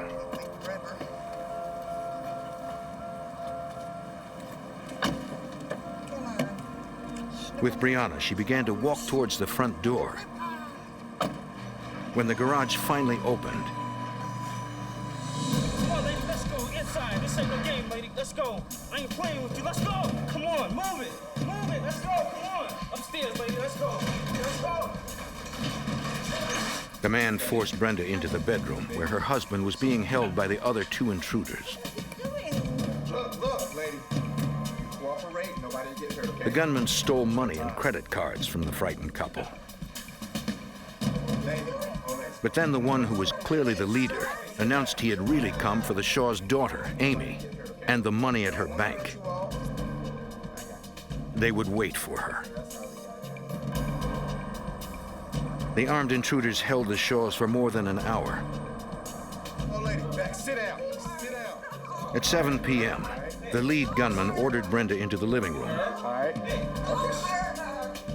leaving one of his men to guard her husband and granddaughter. At the front window, they watched for Amy. They knew exactly when she was to arrive.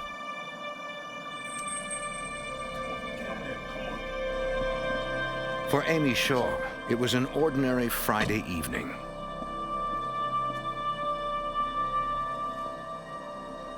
The gunman ordered Brenda to the front door.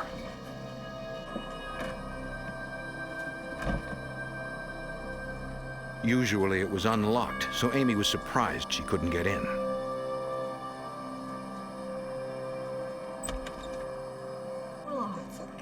She knew right away something was wrong. Get over there. Get over there. The leader grabbed Amy. He told her he had been watching them for some time. He knew their schedules, when they were vulnerable, everything. He began interrogating Amy about the security system at the bank. And do you have them? Do you have the code?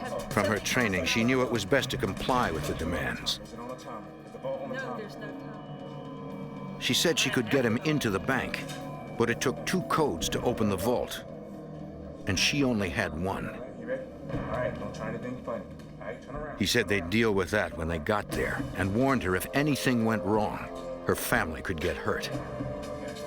Okay. All right.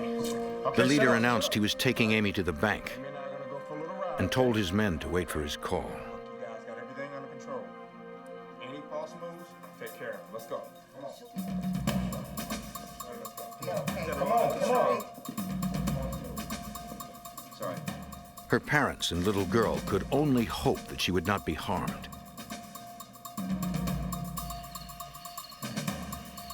As they left, the kidnapper removed his mask to avoid looking suspicious in public. At gunpoint, Amy drove across the Savannah River from South Carolina into Georgia and to the bank where she worked.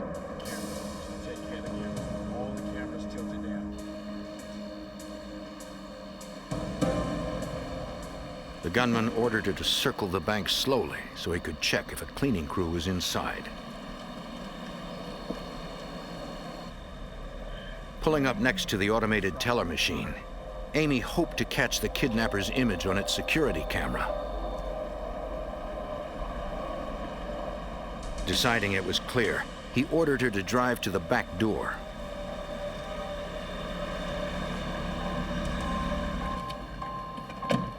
He told her that when they got inside, she was to explain all of her actions so he would know she wasn't setting off any alarms, and warned her again not to make any mistakes.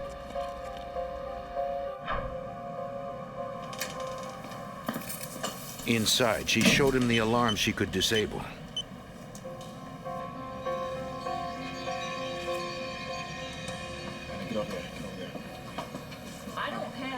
But as she had explained, she could not open the main vault door alone. She had one combination, but a coworker had the other.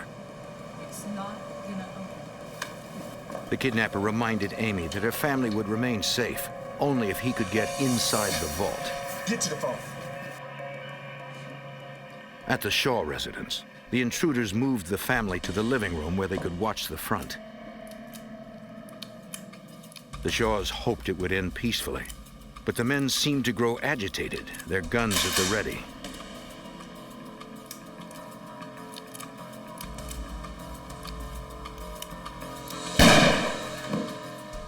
The handgun had gone off accidentally.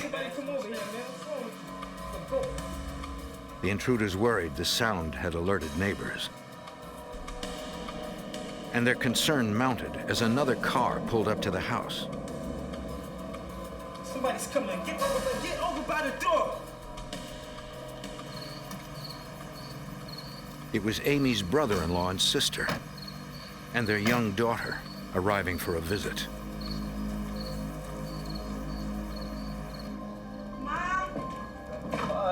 They were taken as soon as they entered the house. Let's go, lady. Come on. Come on. No, tie him up over there. The gunman now had 6 hostages. At the bank, the lead assailant ordered Amy to call her co-worker for the second combination. Hello? Hey, this is Amy. When Amy asked, the co-worker hesitated, not understanding what was happening. Amy tried to explain that her family was being held hostage. Get me the combination. The gunman took over, threatening to come get the code himself. Okay, just calm down. Fearing for Amy's safety, the co-worker gave her the second combination. The gunman made sure the woman stayed on the line so she couldn't call police. Amy nervously punched in the second part of the combination. But the vault remained locked. You gave me the wrong combination.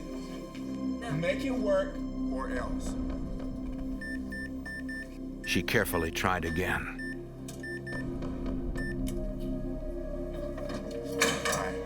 And the door opened. Get the phone.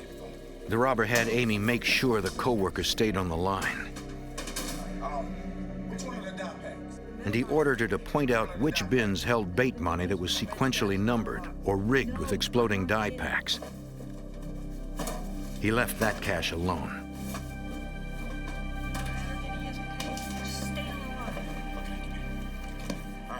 After the robber loaded up the money, he ordered Amy to call her parents' home on a second line. Come on, get up and get the phone.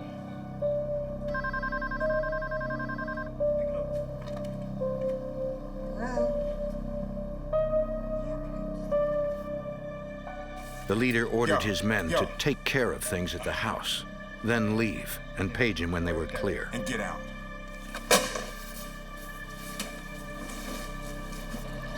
He took off with more than $86,000.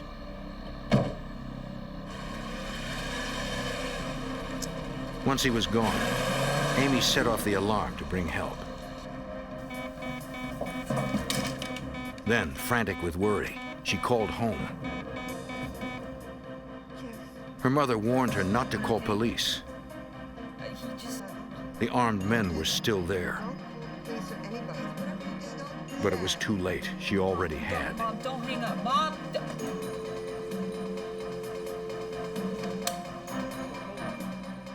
The gunman checked the terrified family's bindings.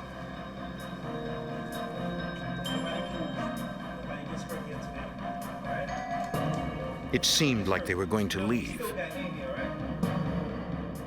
But one hesitated. Look, I'm out of here, man. Let's go. There were 6 witnesses to the crime.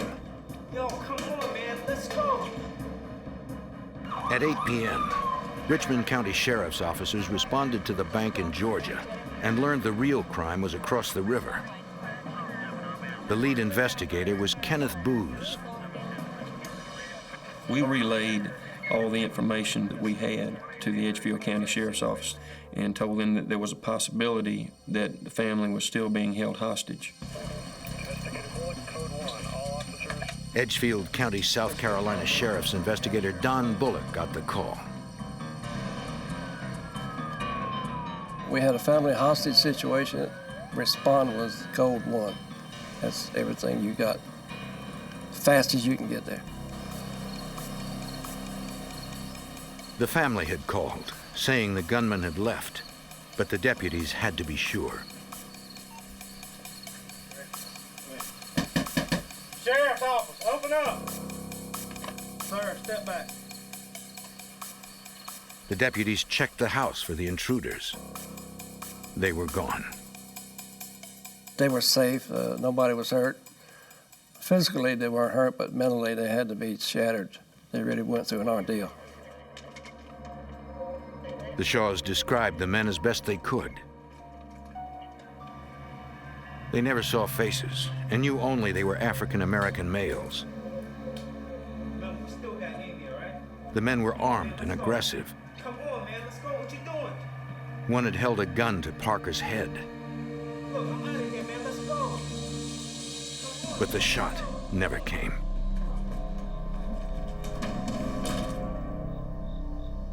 When the assailants left, the family freed themselves and waited for police to arrive.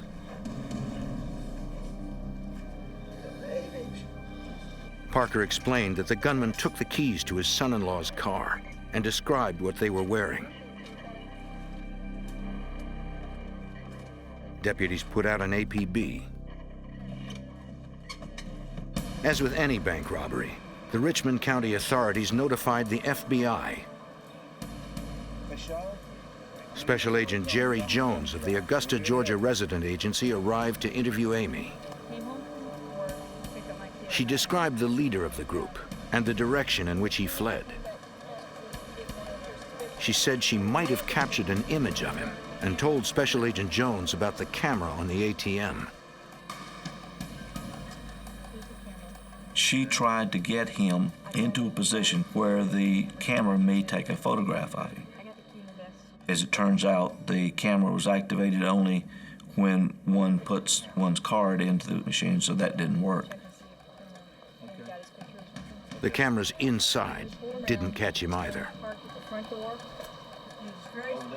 At the North Augusta crime scene, investigator Bullock arrived and was briefed on the search for evidence. Technicians from the South Carolina Law Enforcement Division had found oily shoe prints on the garage floor and photographed them for future comparison if suspects were located. From inside the house, technicians recovered a single cartridge from the bullet fired in the living room. It was from a .38 caliber handgun, but had no prints on it. Attempts to recover the assailants' fingerprints elsewhere failed as well, since they had worn gloves throughout the crime. At the top of the driveway, investigators located a vehicle stuck in a ditch. The two suspects, when they left the house, they were going to take a car, and they got the key from the victims in the house. In their haste to back out of the driveway, they backed into a ditch and could not get the car out of the ditch, so they left on foot. The technicians recovered foreign fingerprints from the vehicle. More evidence to compare to any later suspects. Nearby, they located several items they believed had been dropped by the fleeing gunman.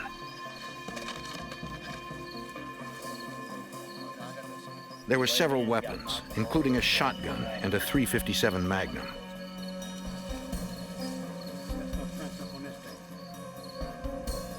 Clothes, masks, and gloves found in the bushes matched what the assailants reportedly had worn. Without the clothes, police didn't have much of a description of the suspects. They updated the already vague APB.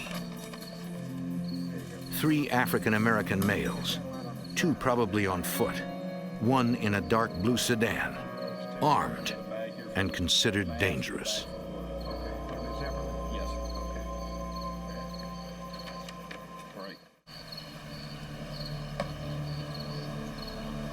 In 1995, South Carolina and Georgia authorities sought 3 masked men who held the Shaw family hostage and robbed a bank.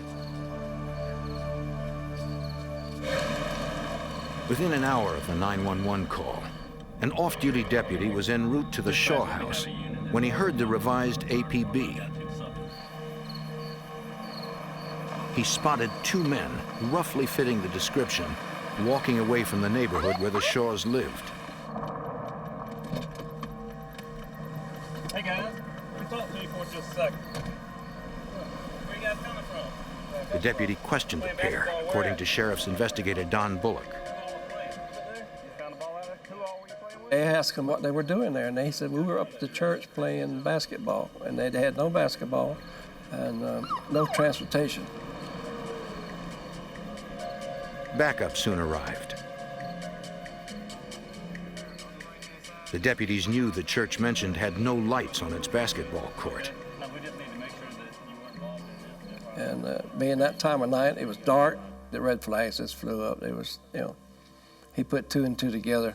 If you don't mind, can we just take them back around the corner in your car since I don't have a cage? Come on, guys, we'll just clear you up real quick and that'll be nothing to it. The young men agreed to go to a police staging area near the Shaw house for further questioning. They were identified as Daniel Evans and Lamarco Roscoe. At the bank, FBI Special Agent Jerry Jones received word of the 2 men in custody. I elected to leave the bank because the victim teller was comfortable and secure. So I left the bank and went over to South Carolina to interview the 2 suspects. Jones made it to the police staging area about the same time as the suspects. He and Sheriff's investigator Kenneth Booz knew that with more than one suspect involved, it was best to talk to them separately. We separated them because most of the time they'll start breaking down, but they'll start wondering what the other suspect has told us. When they start realizing that the other one might be talking, then they want to be the first one to get on the bandwagon and start cooperating. The men had been unable to give details about the church where they had allegedly been playing basketball. And investigators sensed they were involved in the crime. Special Agent Jones began with Lamarco Roscoe. You develop a concept of what their greatest fear is, some weakness they may have in their past or their family or something of that sort. And in this particular case, it was fear of the death penalty that got Roscoe's attention. Jones knew Amy Shaw was safe, but gambled that Roscoe did not.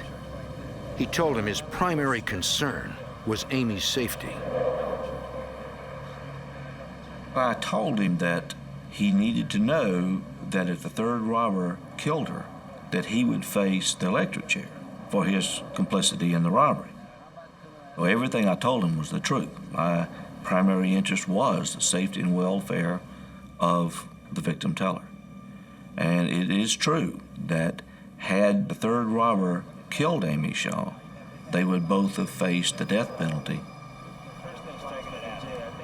The suspect soon admitted his involvement in the crime. When asked for the name of the leader of the group, he said he only knew him by his first name, Chris, and believed his last name started with a J. Another law enforcement officer who was familiar with a number of ne'er-do-wells in the Augusta area recognized the name and actually asked if that was in fact Christopher Jeburk, which he replied that it was. Jones then interviewed the second suspect, Daniel Evans. I told him that his accomplice had already confessed, and he immediately began to tell me the story of what happened that night. I wanted him to confirm the name of the 3rd suspect without prompting, and he immediately gave up Christopher Jeburk by name. In talking to Roscoe and Evans, investigators realized the two were obviously the followers, and Jeburk was in charge. They weren't the masterminds of this bank robbery. They were, in my opinion, they were mastermind stooges. They didn't appear to have much knowledge of what was going on, except for they had been with Jeburk several times in the past few days, looking at different banks, coming up with different plans on how to pull this one off. When he was finished with the preliminary interviews, Jones learned a pager number had been recovered from one of the suspects. He asked an officer to call the number. When the return call came back, the officer identified himself. The caller said his name was Chris Jeburk. When asked, he said he was 100 miles away in Mount Vernon, Georgia. Jeburk was defensive and asked the officer if he was being accused of something. Then he hung up. Investigators headed for Jeburk's house right away. As it turns out, law enforcement was very familiar with Christopher Jeburk and knew where the residence was without any prompting. If he was the lead kidnapper, he now knew police were looking for him. And with a head start and $86,000 in cash, Christopher Jeburk could be anywhere.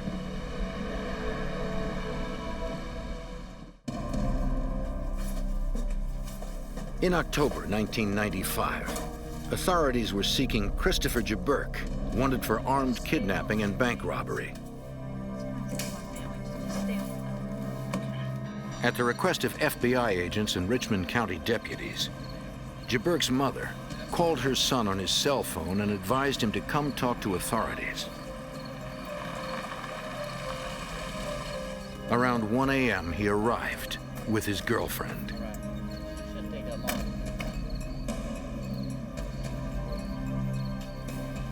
Although only 19 years old, Jeburk was already on a 5-year probation for burglary and escape from a detention center. The investigators took him in for questioning. Yeah, we would just like to verify that in standard procedure. His girlfriend agreed to come in too. At the Sheriff's Department, FBI Special Agent Jerry Jones questioned Jeburk about the kidnapping of the Shaw family and the bank robbery in Georgia. Jeburk admitted knowing the two confessed gunmen, Daniel Evans and Lamarco Roscoe, but denied any involvement in the crime. He said he was in Mount Vernon, Georgia with his girlfriend and another female friend at the time in question. Jeburk at first gave the two girls as his alibi, claiming to have gone with one of the girls to pick up the other girl and then come back to Augusta, Georgia, and stated that he was with the two girls the entire day, and even after they arrived back in Augusta, Georgia, they went to a movie together, all three of them. Temporarily halting the interview, Jones went to talk to the girlfriend and the second friend who had come to the station at the request of investigators. The two girls, when interviewed, declined to corroborate that alibi. The two girls don't back up the story. Jeburk quickly tried to come up with a new alibi, according to Richmond County Sheriff's investigator Kenneth Booz. He said that he couldn't tell us his whereabouts at the time of the robbery because he was involved in some other criminal activity. It was a drug deal in Atlanta, Georgia, according to him. Two guys named Roscoe and Abe? Jeburk's new story didn't convince anyone. Federal authorities charged him with 6 counts, including conspiracy, carjacking, kidnapping, and armed bank robbery. After further interviews with Jeburk, he finally started cooperating and told us that he was involved in this robbery and kidnapping. and that he was actually the one that did it, but he wasn't the mastermind, that he was involved with some large-scale criminal organization, and that he couldn't reveal any more information because he was afraid for his family. It was another obvious lie by a man desperately trying to protect himself.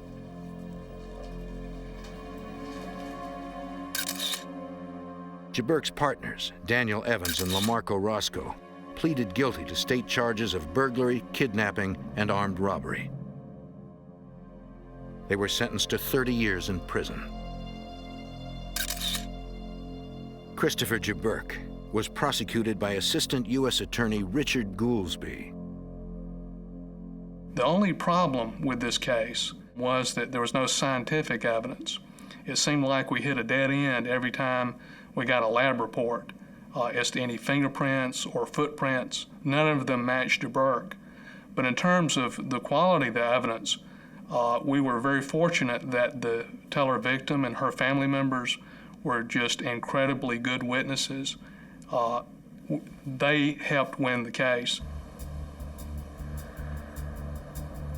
Jeburk was convicted on all 6 counts, which made him eligible for a sentence of life in prison without parole.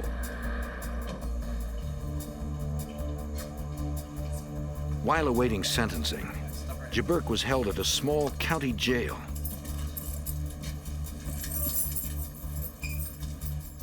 There, he met another inmate. Jerome Frierson Bay, also a bank robber, was awaiting trial on 3 armed robberies. At the time, the jail was undergoing construction to expand the facility. Ask that one guard out that door. There was plenty of time to plan an escape.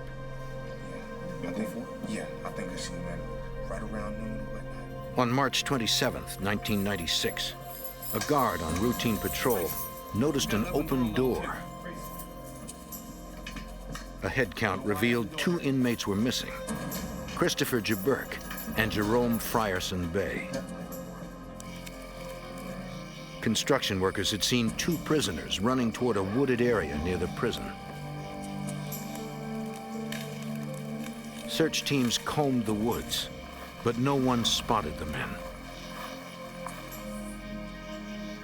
The search moved into the area's denser forest and swamps.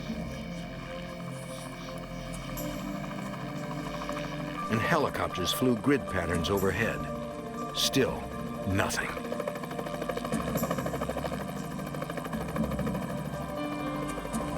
Authorities believe the pair might have had help on the outside.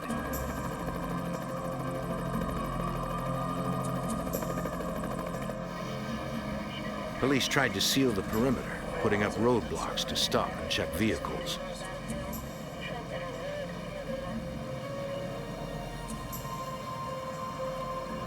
But the 2 escapees were nowhere to be found. Jeburk's escape posed a danger to the Shaw family, who had testified at his trial. We needed to contact the victim's family members and let them know about it, and to take other precautions that you would in a situation like this. While the search continued, Edgefield County, South Carolina deputies began spot checks on the Shaw family to make sure they were safe. I was convinced that at some point in time, he would come back to the mother. We established a surveillance, 24-hour surveillance of the mother and the girlfriend. Authorities watched, but Jeburk never showed. Then, FBI Special Agent Doug Fender developed a surprising lead. Myself and other local law enforcement officials were conducting a separate auto theft investigation in the Augusta, Georgia area concerning the theft of a green Mitsubishi Eclipse. We were able to identify an individual in jail who indicated that he had transferred this stolen vehicle to one of the female associates of Jeburk. Agents interviewed the young woman at the hotel where she worked. Initially, she denied any knowledge of the jailbreak, but Special Agent Fender tried to get her to cooperate. This job is mainly about talking to people. When you put all the fancy forensic techniques and those sorts of things aside, probably the success of most agents is based upon their ability to solicit information from individuals and make them tell them something that they probably don't want to share with you. When she realized she herself could go to jail, she admitted helping in the escape. She said that she and Jeburk's girlfriend delivered a stolen car to a parking lot near a wooded area by the prison.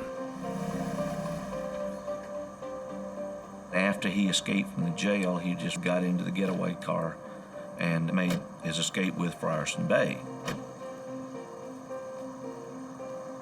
They, by prearrangement, went to a clandestine campsite, which the girls had laid out for Jeburk and Frierson Bay with clothes and water and that type of thing.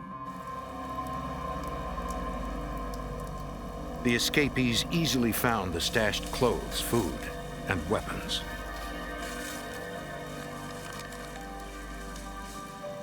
They were free, but they needed money. The armed bank robbers knew exactly what to do.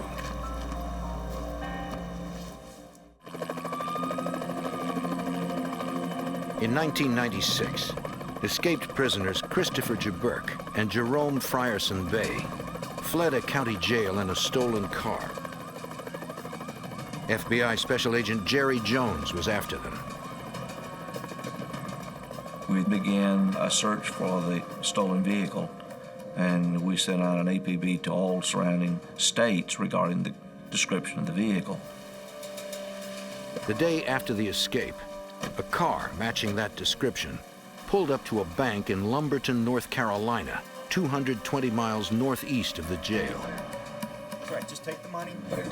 Two men in hats, gloves, and sunglasses robbed the bank at gunpoint.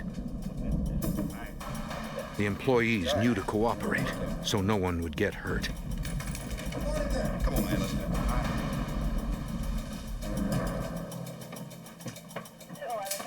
Lumberton police and North Carolina FBI agents responded to the scene. They determined $4,500 had been taken from the bank's vault. Security cameras were rolling during the robbery. The images were too blurry to make out faces, but the descriptions given by employees resembled Jeburk and Frierson Bay. Yeah. And the car they left in matched the one the fugitives had. I'll be there. Thanks. The car was the best lead for Special Agent Doug Fender. This vehicle we had entered into NCIC, and we discovered or was notified by the Lumberton police officials that that car had in fact been recovered in Lumberton, North Carolina. An hour after that car was found, agents received a report of a home invasion and carjacking in Lumberton and went to interview the victims. The couple said they had been working on their car in the garage when two armed men burst in, demanding the keys to the car and a change of clothes.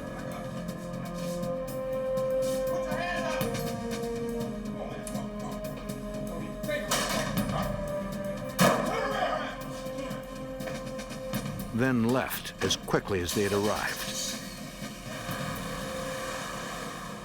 When shown a photo lineup, the couple positively identified Jeburk and Frierson Bay. And that's the guy that came up on the left side. So we had a second vehicle, and we had an APB put out on that car.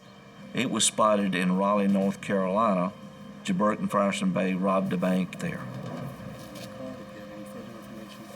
The fugitives were heading north, fast. We knew that Frierson Bay had relatives in the New York, New Jersey area, so we suspected that to be the ultimate destination. Tracking the pair became a matter of following a trail of bank robberies. What we noticed was a trend of bank robberies that were occurring up and down the I-95 corridor. At the time we were tracking Frierson Bay and Jeburk, we suspected them in approximately 11 to 14 bank robberies up and down the East Coast. In some of the robberies, men matching the description of one or both of the fugitives were captured on surveillance video. We were able, through photographic surveillance and also witness identification, to establish that the two of them were together at least until they reached the Fredericksburg, Virginia area. Agents focused their search in New Jersey, where Frierson Bay had family. Based upon 2 tips that were called into a nationally televised program, Frierson Bay was tracked to a motel located in the Paterson, New Jersey area.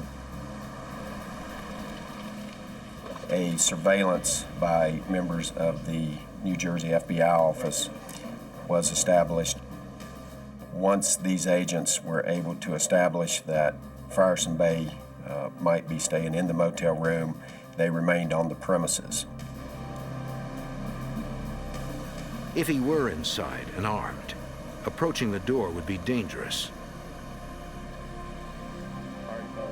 It was decided to wait him out. Soon they would learn the fugitive would not go down without a struggle.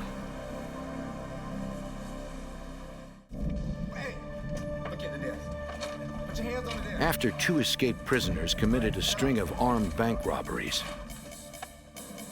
agents believed they had tracked one of them, Jerome Frierson Bay, to a New Jersey motel.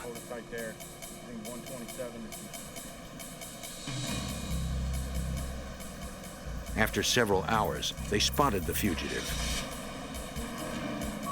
He went to his car as the SWAT team moved in. Police, get out of the car! Get out of the car! You see your hands! Get out of the car! He locked himself inside. But that wasn't going to stop them, according to FBI Special Agent Doug Fender. After several commands by members of the FBI SWAT team, Frierson Bay still refused to come out of the vehicle, at which time one of the SWAT team members was able to break the glass with the butt of his MP5 submachine gun. Frierson Bay was then forcibly removed from the vehicle.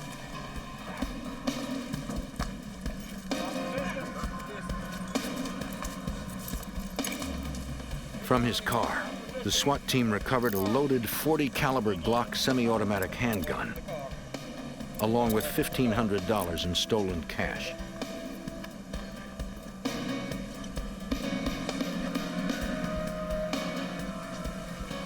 A search of the motel revealed no sign of his partner, Christopher Jeburk. Jerome Frierson Bay pleaded guilty to 10 bank robberies and was sentenced to 19 years in federal prison without the possibility of parole. He claimed he had no idea where Jeburk was. Finding Christopher Jeburk remained a priority for Georgia FBI Special Agent Jerry Jones. We believe that Jeburk and Frierson Bay parted company and Jeburk began his journey back to Georgia. I always believed that Jeburk would come back home. The FBI announced a $10,000 reward and had begun the process of adding him to their 10 most wanted fugitives list when a media report generated a promising lead. Just a moment. A caller said she believed the fugitive was staying with her minister in Atlanta, though the minister didn't know Jeburk was a criminal. The caller spotted Jeburk when she went to check on the minister's house after the elderly man entered the hospital with heart trouble. An arrest team staked out the residence, dressed as yard workers. On May 9th, 1996, a vehicle pulled into the minister's driveway. When the driver emerged, Agents visually identified him. Man, what's going on? It was Just Jeburk. finishing up the yard work for the old man.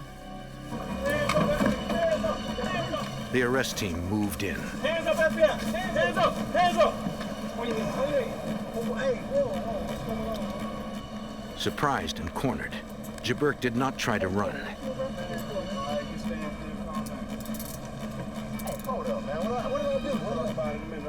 When they searched him, agents found $2,000 in his sock. Hey! What's this?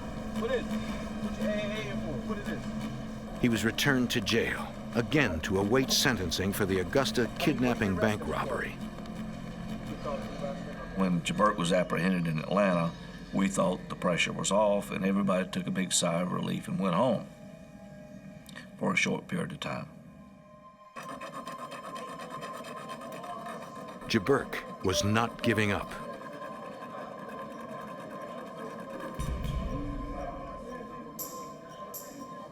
Six weeks after his recapture, he once again broke out of his cell.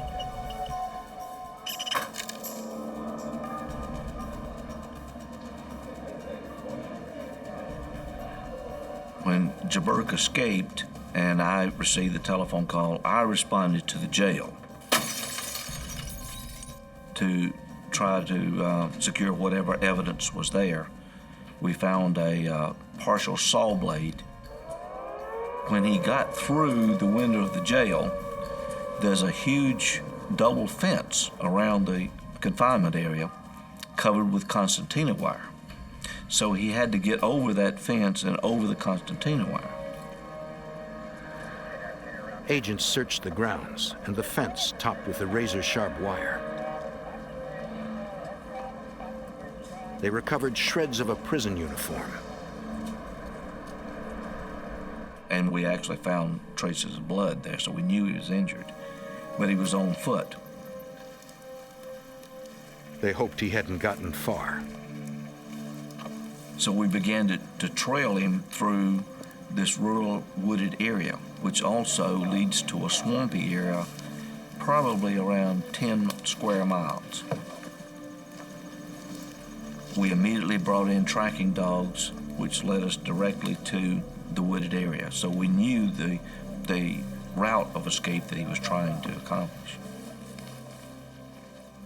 As old as I was, out with the younger people going through the woods, and we tracked through there for days, for several days, without finding him. I then decided that we needed some electronic gear to try to trace him. So I contacted the Atomic Energy Commission site over in South Carolina, and they provided me with a helicopter equipped with an infrared system that's a heat-seeking system.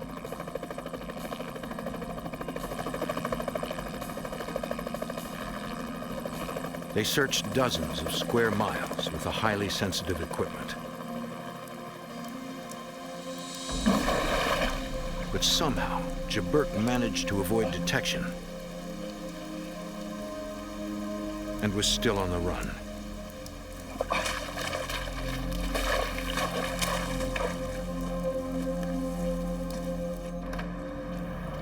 Four days later, an off-duty sheriff's deputy in nearby Appling, Georgia, thought he spotted the fugitive.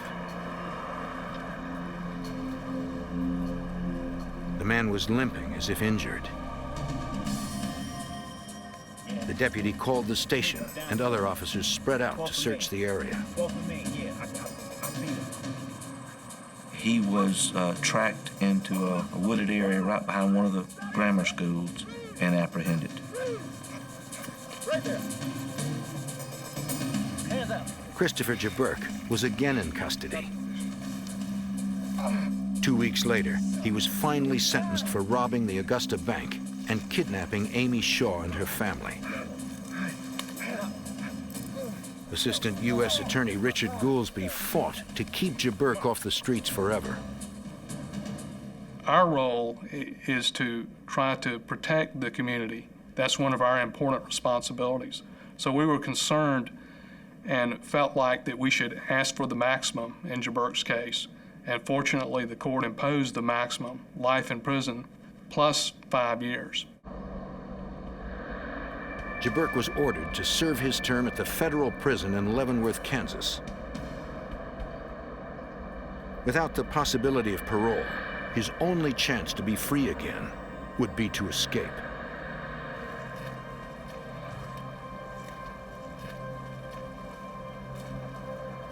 Several weeks into his sentence, Jeburk was caught trying to do exactly that by hanging on underneath a prison laundry truck.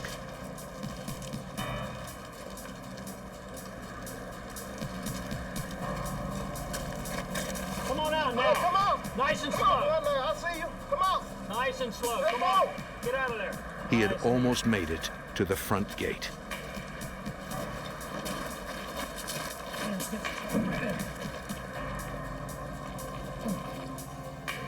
Jeburk was transferred to the maximum security federal penitentiary in Atlanta, Georgia.